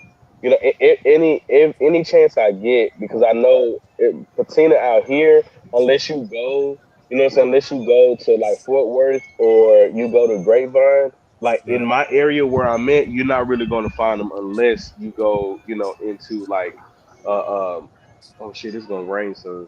But unless you go into a online shop, you know what I'm saying? And so and so I tell people, listen, if it's like, man, I want something new I've never smoked before. Well, have you ever? And Patina's always in my list because I know a lot of people still don't know about Patina, and so and I'm like, it's one of those things, man. I'm like, man, whatever, and I was excited to get on here with you, man, because I've seen the hustle of Patina. You know what I'm saying? And like you can tell, like Patina, like y'all remind me of like those old school brands, like you have 1508. You know what I'm saying? Like those old school brands who they're not big, like people know who they are, but they got their head down and they work and they're like they you know what I'm saying? Just like how I look at a brand named GTO. That these are brands that they're in some stores, but a lot of people don't know who they are. Right. And but trust me, like you trust they're in somebody's mouth, like somebody's recommending them Right. to somebody, and Yeah, and pause on that's that, man. yeah, Pause. that's In somebody's important to me. in somebody's mouth, man. Yeah, well, I Hey, mean, he hey, was talking about the nutty taste earlier. Yeah. hey, Exactly. Ricky No pause I Frog. was, again. yeah, I was, hey, man, listen, hey, man, take it easy on me, man. I ain't no cigar, man. I know. Well, we're gonna fix that after this. But to your point, man, in the sense that it's weird. It's like you get respect from the people within the industry, right? They respect what you're doing. They understand who you're working with, and the materials that you're using. So there's a respect for the product, right? But now getting that to the consumer and the wider whatever, that's always the hard part. And never having that hype train was like the best thing that ever happened to me, man. Because I've been able to make my mistakes slow and recover, and then you're building a foundation that's really solid to be able to take the next step and the next step and the next step. So it's all happened the way it's supposed to, and I wouldn't change it, man. One person I mean, but you got to be I doing knew. something right because, oh, Yeah. sorry. I mean, No, just no, real quick, bro, you got to be doing no. something right because a lot of the online shops that I like when I was searching, like a lot of the stuff is like sold out. I'm just like, damn. I'm Yeah, like Mhm. yeah. small batch, like you get a lot of them are grayed out. I went to Yeah. Oxford, a lot of them were out. It's like, so I people are can't find smoking them them. at the Oro to Yeah. Nicaragua nowhere no more, man. Mhm. Yeah, no, Yeah, it's I good, want to maybe man. try to get more of that 5 year, but that is completely wiped out. Yeah, no, that's Yeah, gone. That's gone. Yeah, Yeah. but you gotta do that stuff because man, people like that stuff every once in a Yeah. while. But rather than come out with limiteds, I will do projects now with like Tyler. I might, and this is another thing, man. Going back to the people that have, to your point, been with Patina from the beginning, and maybe doing some collaborations with friends that aren't even in the Mhm. industry, but I work with them on a cigar, and it's like just Mhm. honoring their support through all the years, right?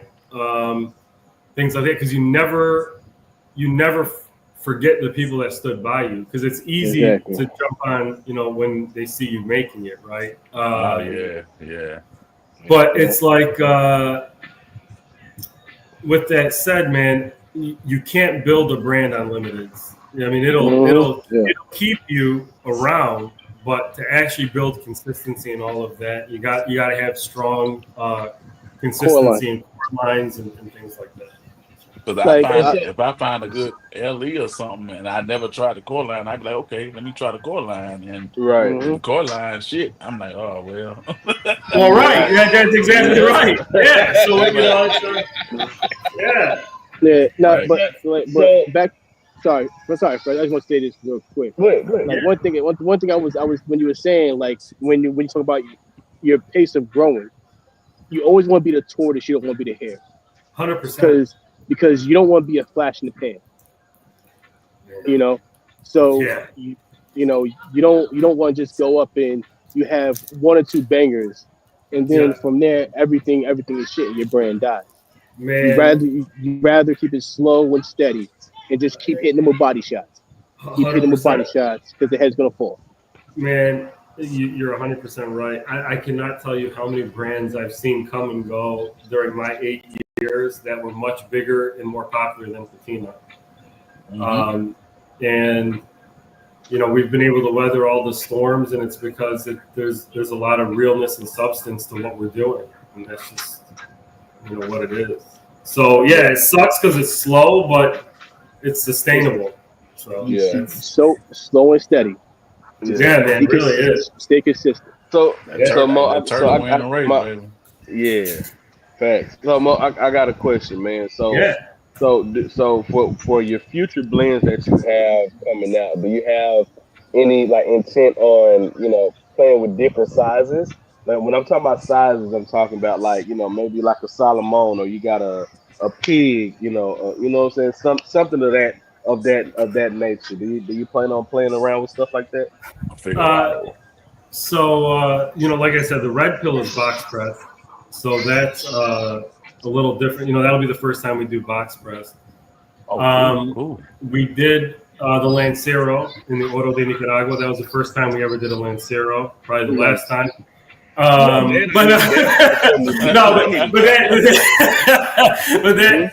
size in the Oro has really sold very well. So I was surprised, man, because everybody says they want a Lancero, and then until it's time to actually buy a Lancero. What is your favorite size in a cigar for yourself personally? What is your go-to size? Toro Robusto, or Corona Gorda if it's depending. But no, man, I'm pretty.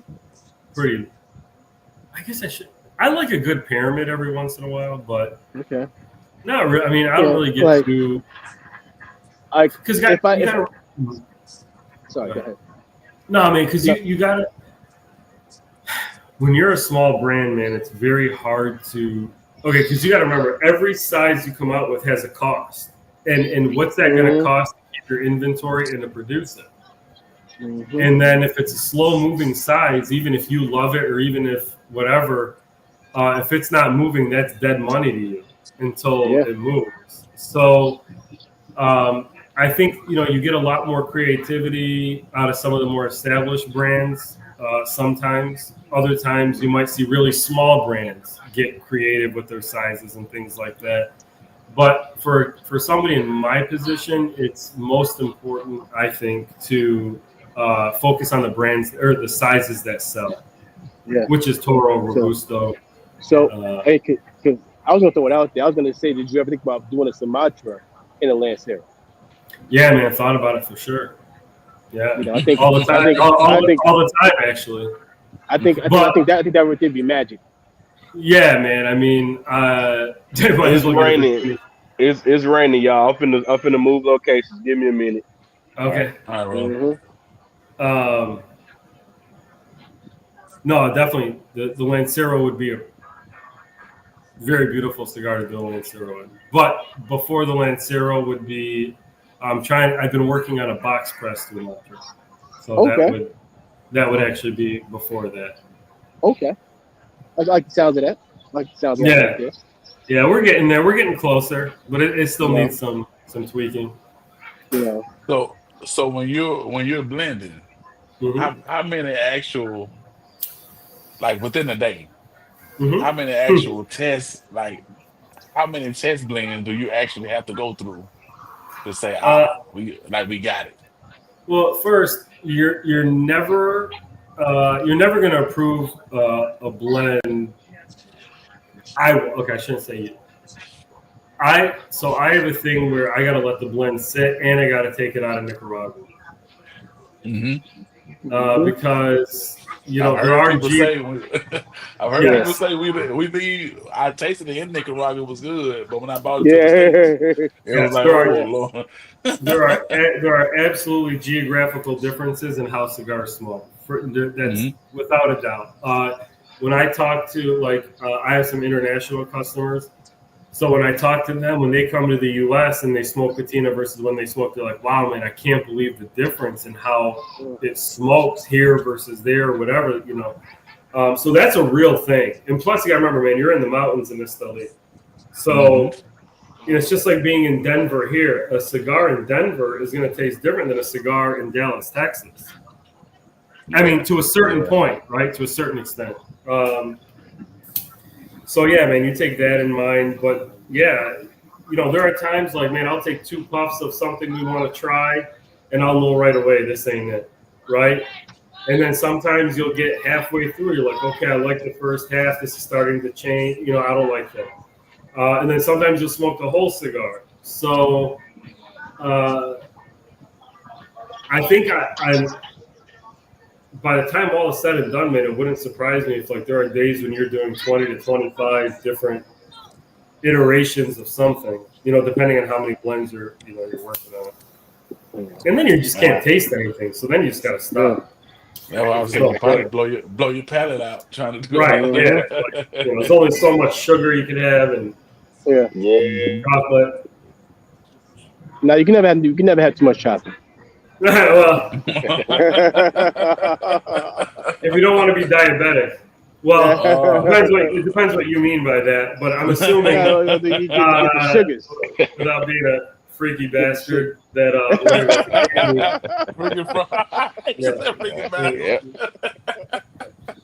that'll work too. So have you have any plans on doing like any collabs, or you just kind of just still on doing your own thing right now? Well, Tyler was the first collab. We'll see, man. I mean, I've talked to some guys about doing stuff. Some guys have asked me to do stuff.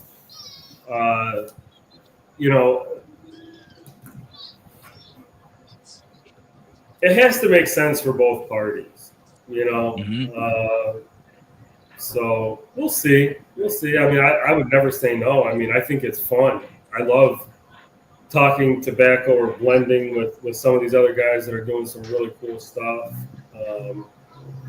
And, they have access to certain stuff that I don't have access to. I have access to certain stuff they don't have access to. So, it's definitely possible, man. I would never shut the door on that. Is there like a dream collab? Like, man, I would really love to blend something with, this person. Oh, yeah. Mm-hmm. Yeah, Nelson Alfonso. Oh, yeah. Sure. That'll be a banger, man. That'll be a banger. Yeah, I got a whole section dedicated to selected tobacco in my humidor. Yeah, man.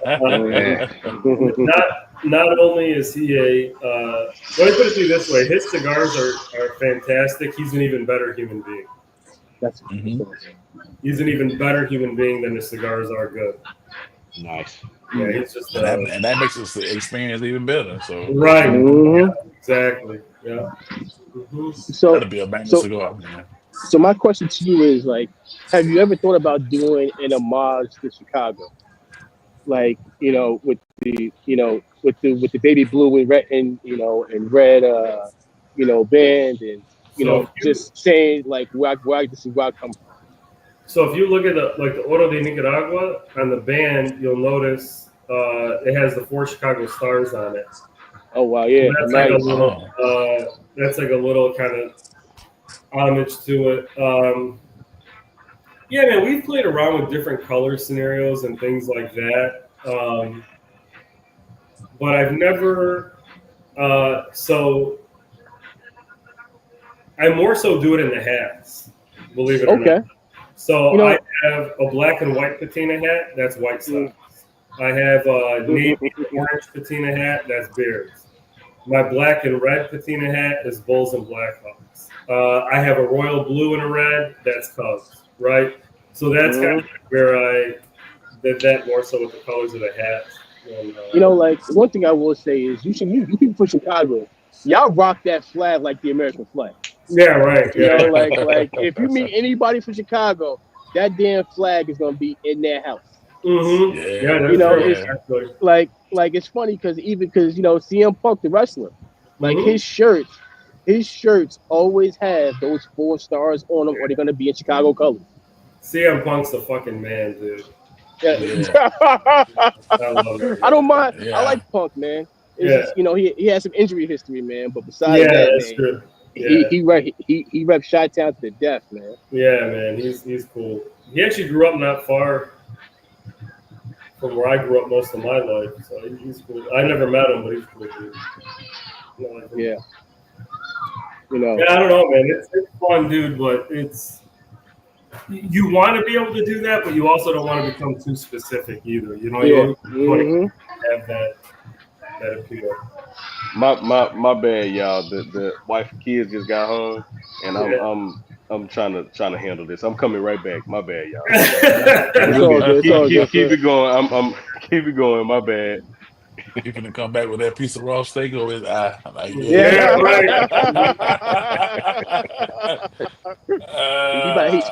he about to get hit with the hot grits.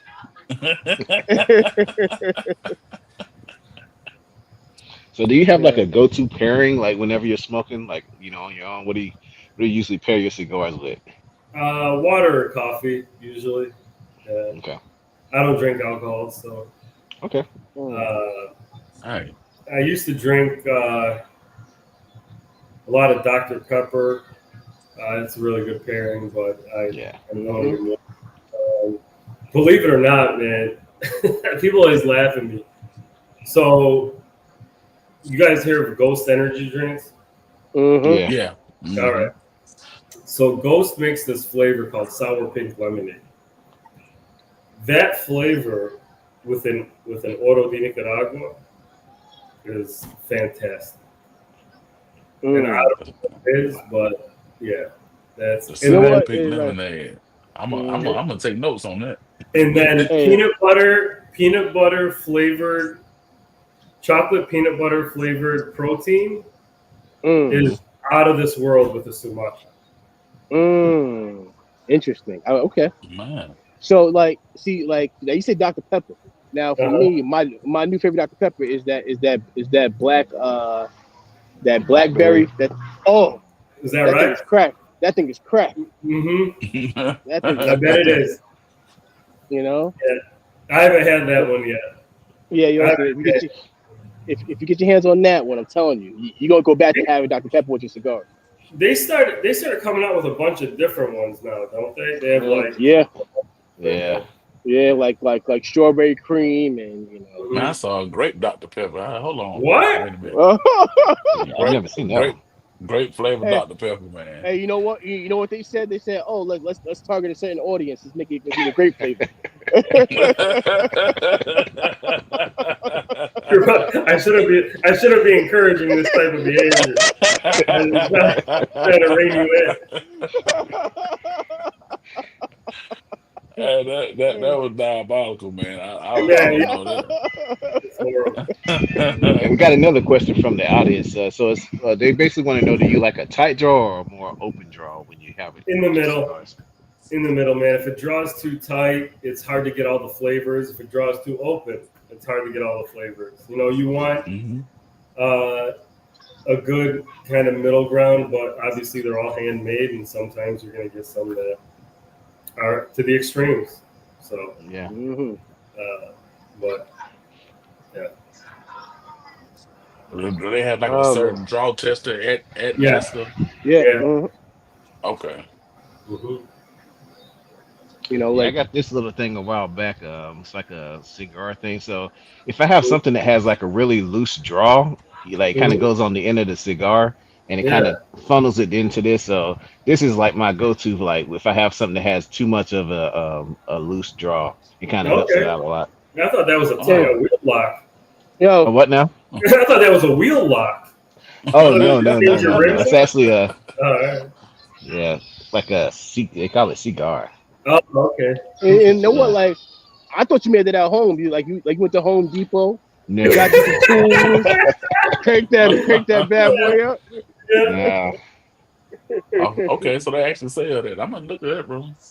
Yeah. And the accessories now you can get for cigars. Oh man, crazy. You don't even have to hold a cigar no more. Right. And all type of stuff, man. Yeah, I saw there was at the show PCA, the guys who make that lighter, that big tall lighter, you could brand it and you step on the wheel or the pedal, and then it opens up and it has the lighter on top, and you can light your cigar that way. That thing is crazy. Hey, listen, all I know is if I ever become paralyzed, the nurse is gonna be holding my cigar so I can puff on my cigar. I'm gonna be like this. I'm gonna be like Stephen Hawking in that damn wheelchair. Man, your scenarios is crazy, bro. Yeah, man, it almost sounds like you're wishing for it. Nah, listen, I'm just saying. God forbid. Yeah, God forbid. Like I'm just saying. Ain't nothing stop me from getting my smoke. Bro. Ain't nothing stop. You know. My bad, you y'all. Bro, I told you got here, bro.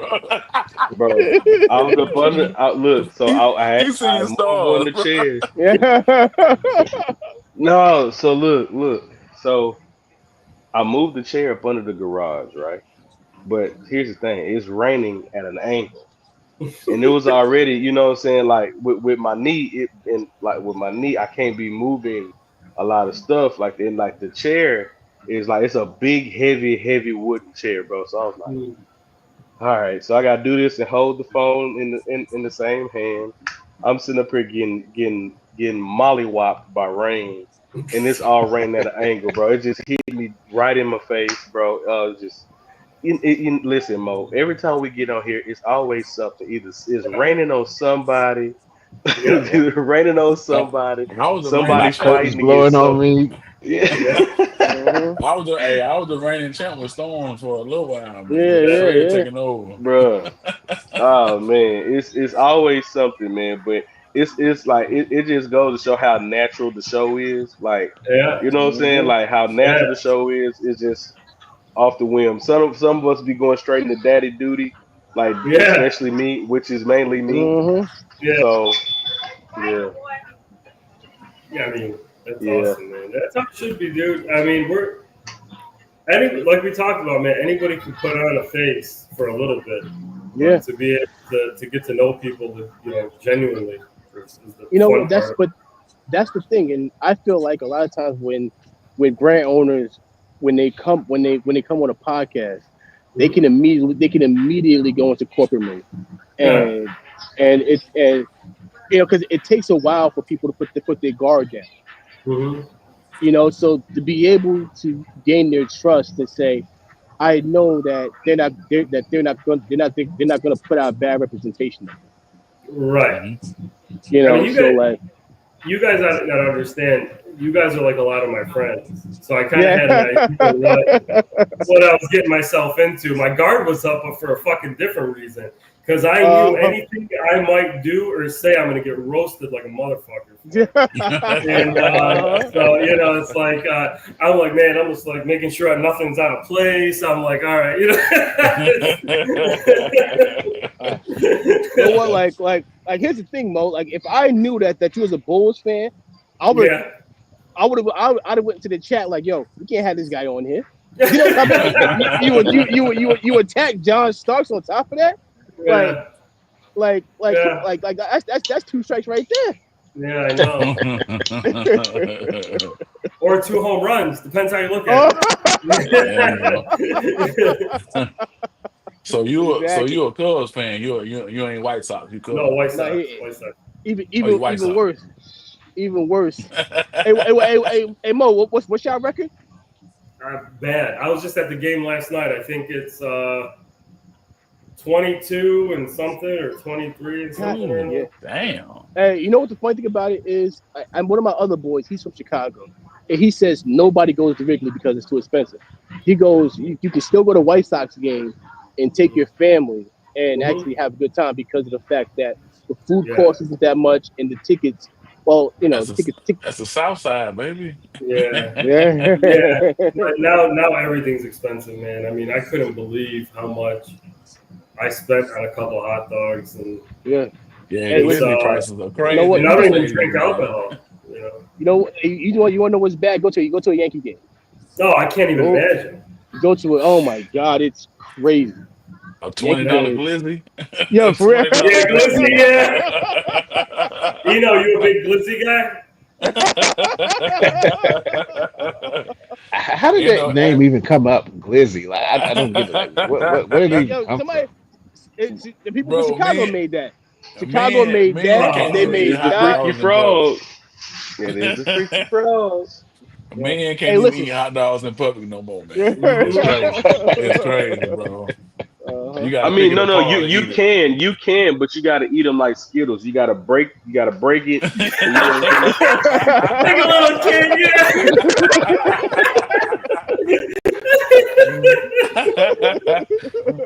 Damn, Diddy done ruined everything, boy. Hey, you had to stay there eating a hot dog with a fork, bro. Come on, that Yeah. ain't Right, fair. yeah. Listen, so social God media damn. has Hot really dog really shake. messed everything up.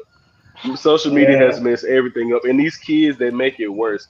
Like Oh, especially like my students. Like I like to wear like classic tennis shoes. Like I had my Allen Iversons. I was wearing Allen yeah. Iversons, and they're like, Which ones? "What are those?" I had the answers. Are those was his first shoe the one with they had the multicolor on the toe and the other ones? Yeah, And then Mm-hmm. they yeah. had, I love man. I Yeah. love Hey, Uh-huh. know what? Hey, And hey that Fred, imagine showing up to school with those ugly ass Kobe's on, those all silver ones. Can you imagine? Oh, those were some ugly ass Oh, sneakers. the Adidas ones. Yeah, the Kobe. Yeah, the Adidas. Yeah, when he was with Adidas. Yeah, Yeah. the Oh alien my shoes. god. Yo, the Yeah, alien. Oh my god, those were yeah. ugly. Fred over there getting roasted for some classics. they Yo, don't it's even know No, they classics, it's bro. crazy. It's crazy. And y'all forgive me for the noise, but um wearing so I wore some K Swiss in class, and my Ooh. students no, my students said they were bowling shoes. oh shit. Yo, shit. Yo, it's only one shoe that I wish would come back out, and those were those goddamn Starberries. The Starberries. The Starberry. Come Strawberry. on, man. I used to love those Starberries, man. No, Starberries? Star, No, bro. I used to love those Starberries, No. man. Hey, who joins the He's ones definitely with the from New York. basketball on the tongue when you pump up the basketball? Yeah, Oh, That was the Shaq, pump. wasn't they? yeah, One of Shaq those Nah, had Shaqs. pumps. Yeah. Yeah. I Man, I didn't wanted get a With them. the pair of orange those things pump. so damn bad. Oh my goodness. Yeah. Hey, you in the corner that And then I'm I finally rocking got a these. pair and I was pumping I'm it and rocking nothing these happened. right now. You guys remember these? Jason Kids. Used Oh to yeah. wear these Oh, when I was right. oh young. man. Oh yeah, those are nice. Yo, it's Yeah. yo, Yeah, man. it's only one pair of Jordans I ever wanted, and I had to fight myself so hard not to get them. It was those first Jumpmen, the Eddie Jones Jumpmen, the original Jumpmen. Which ones were those? The, Do you remember what those year? those were they came out maybe '97, and they Okay. were like it was him and Tim Hardaway both had their first pair of Jumpmen. Tim Hardaway was red, and Eddie Jones with a blue Jumpman. Mm.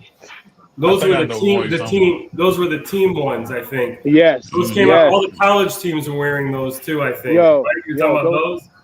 yeah, those The start Team those Jordan. Yeah. yo the He said first N.O.A. pair. You Smith. know, A. Smith.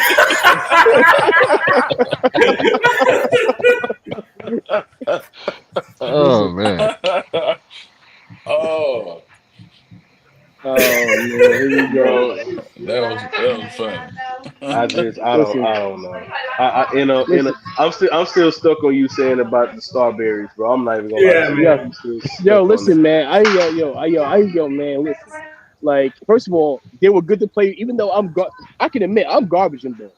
I told my coach, I said, listen, I can grab and mind you, back then you were sixth grade, so you were power forward at 5'8", you were power forward. You goddamn right I am. Hey man, you're telling us you used to hoop in black Air Forces, huh? Yo, Low top. listen, You were that no guy. shit, no shame, Diabolical. The low top. no The shame. low top. You're a walking foul. Yo, a walking foul. I had five of them. I made them count. the Yeah. permanent the permanent screen setter. You set Right. screens all game.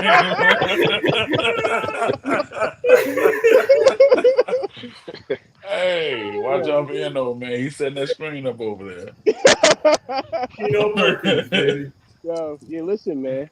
Like that right there was man, because like I did football and wrestling. They say, hey, we need a body. I said, all right, Right. shoot, I didn't even know they ran plays in basketball.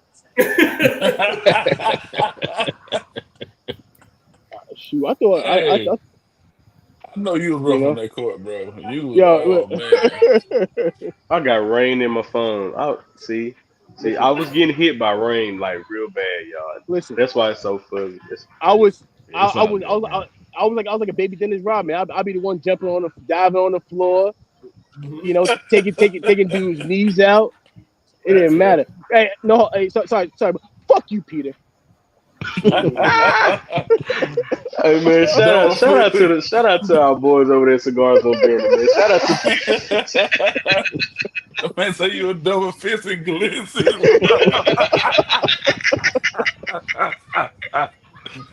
Not the two Hey, hand motion. Oh man. that's wild. That is That's wild. That's wild. Hey, So, Peter, I heard you can fit a whole pack in your mouth, Peter. Damn. Oh man. Not the hot dog eating contest. Oh my god. Oh Damn. my Not god. the Nathan competition. Oh my god, bro. Hey, you know you up there with Nathan's at, right? You be Mhm. you be in on it. You be in on it.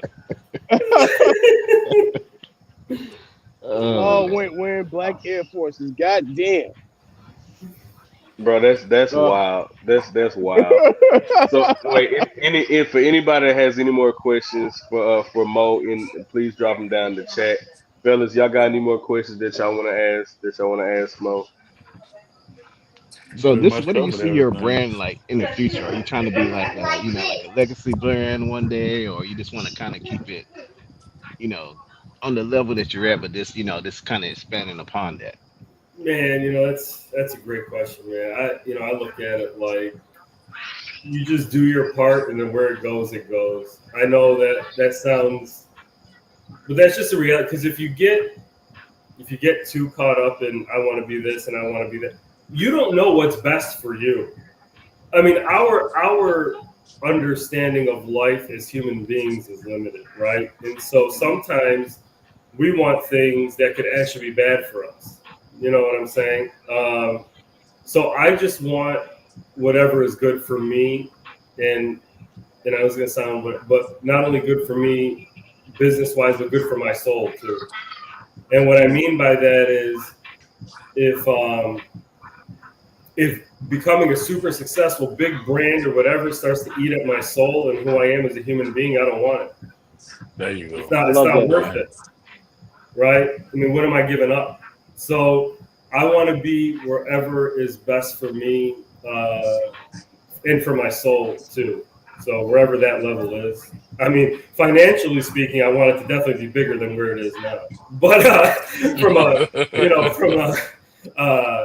from a life, from a big picture, that's kind of how I look at it. Nice. So do you have any like kids or anything, or something that you kind of pass down, or have them pick up the mantle when you're done? No kids yet. Maybe one day. But no, I don't even think about it. Like, this is my thing. Yeah. If I don't. If it gets to a place where it's worth passing on to, then I would love to pass it on to somebody. But at this point, you're still in survival and build mode. So I don't even, it's tough to think that way, if that makes sense. Yeah, that makes sense. Yeah. Nice. Yeah, there you go. I think. This is what I'm surrounded by, and I'm so sorry. That's the greatest gift. Yeah, bro. Hey! She's speaking. They make fun of you for wearing K-Swiss? No, hold on. They don't even know what it is. Which K-Swiss were you wearing? Were you wearing like a really original K-Swiss, or were you wearing like, some of the stuff they tried to put out later on? Originals. The Classic. original, the classic whites. Okay. The classic whites. Yeah. Okay, all right. Yeah. And they literally said, are you wearing bowling shoes? Like, why would I wear bowling shoes to class? Like, what? That makes no sense. Like, well, those are like bowling shoes. Like, they're not. They don't appreciate the greatness, man. No, they don't. Hey, It's Eno so say he's sad. stuck in the back for it. Let me see. Eno say he's stuck in the back.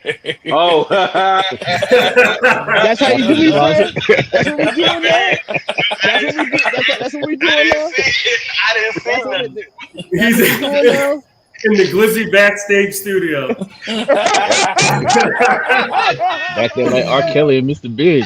Shut the Oh my god, bro. You gotta guys sneak off eat the that. glizzy, bro. We know he trying to sneak off eat the glizzy. We know what you were doing, bro. That's wild. That's wild. Listen, Mo, listen. Every episode is always something different. Something happens. Like literally, it never fails, bro. It never fails. I got an R. Kelly story if you guys want.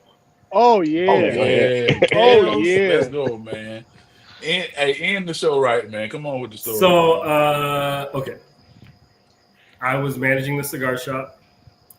One of the customers, who's a very, very nice guy, fantastic guy, was very good friends with R. Kelly. This was before all of the stuff came out, right? Mm-hmm. And so he pulled up to the shop. So the shop was on a busy street, so there wasn't a lot of parking or stuff like that. So you either had to park on the street or find parking.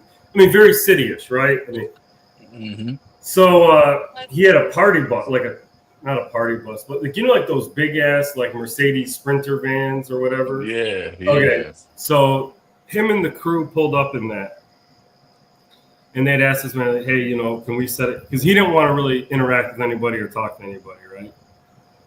And so they, created kind of like a space for them and the guys they were with, and then they just kind of did their own thing. And they were there for about an hour. All of a sudden, this woman comes in with this girl. And the girl would not even look at anybody. Literally, I'm telling you, it was like the how celebrities paparazzi and shit, yeah. And just went to talk to him. And then it was how long? That was 2016 or 2017. When did that thing come out about the documentary about that stuff? Was that 18 or 19 that came out? Yeah, right before COVID, yeah. But I was like, holy shit! I knew that was the girl. It was the young one. That was her. Shit! Yeah. So I don't know how old she was at that time. I mean, she had to have been over the 18 because at that time smoking was 18. We used to card everybody. So, but yeah, she was young. I mean, I don't know. Damn Piper. But when I was in school at DePaul, because I went to DePaul in the city, he used to be a member at the gym there. And when that video came out of him peeing on that girl, he got kicked out of the gym.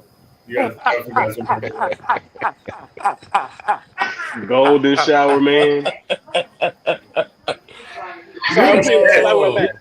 Really sad, man, because his talent is undeniable. Yeah, supremely talented individual, man. That was actually one of my questions about the Chicago thing. Well, yeah. Oh, that's crazy. Yeah, I mean, that was selling the hood for like $30 back in the day, man. What's that? That was selling the hood back in the day for like $30. And some restoring them. Dove Mint Body Wash. Well, what is y'all listen to Pandora? Who's running commercial? I was like, damn, I didn't know we had commercials on this show. He listened to that free Pandora. Wait, time out. Was that Telemundo or something? Because I could have sworn it said Telemundo. You watching the Telemundo weather segment? Yeah.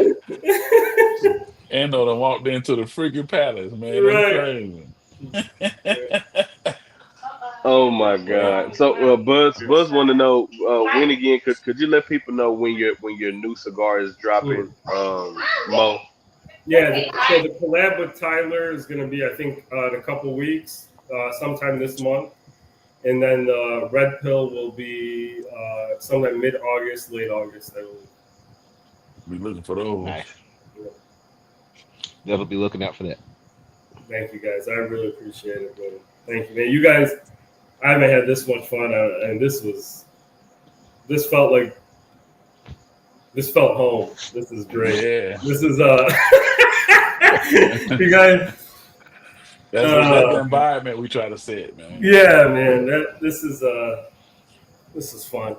Hey, man, listen. You're welcome back anytime. Especially like man. Next time, hell, bring Tyler with you. Yeah, bring Tyler with you. Like we can definitely talk to him as well. Mm-hmm. And yeah, it's like I don't know, like. Go ahead. I call him Milwaukee's best. bland, no flavor. No, I was kidding. He's the best, man. He's a good dude. Yeah, we'll get him on here. Yeah, that'll be cool to get him on here, man. And that's the thing. Like, but when we do this show, oh my lord, when we do this show, we try to just set that homie feel for everybody to feel comfortable to come, and because it doesn't have to be all cigars all the time. You know what I'm saying? Because that's not what life is all about. You know what I mean? So, dude, things like this are the most fun when we look. There's a inverse relationship. So the more we talk about cigars, the less fun it usually is, and then the more we talk about everything else, the more fun it usually is. So, because then it's genuine and real, right? I mean, cigars are cool. Don't get me wrong, but we want to get to know each other on a real level. There you go. Because these are just this is just a small part of our lives right here. Exactly. There's so much, more to, each and every one of us here on this panel. So. Right. Exactly. But we all share the same passion. Exactly. Yep. There's My very boy few things P-Roll always say it's an accoutrement. It's what? It's an accoutrement. It's in the okay, It is. It really is. It really is. I enjoy it, man. 100%. I think I'm being summoned too. Yeah. Now, wait. Can one of y'all end the show? Because I got Boss Baby playing in the background, and I don't want to. Yeah, man. No, let's wrap it up. What I need from you guys, I got you. And Fred, maybe you could. I need all of your addresses so I can send you guys some cigars. So please email. I appreciate it. I'll message you my email, Fred. Okay. And on Instagram, and then just send me your guys' addresses, and I'll get them out to you. I appreciate that, man. All right. I appreciate that a lot, Mo. Man. Thank you guys for the opportunity, man. Like I said, don't send no bullshit with my stuff either. All right. Hey, look, just don't be choosing, man. You get what you get, and you don't throw a fit. Just for that cinema hat. Yeah, right. I should have worn that. Next time I know. I'll wear my bullshit. Everything red and black.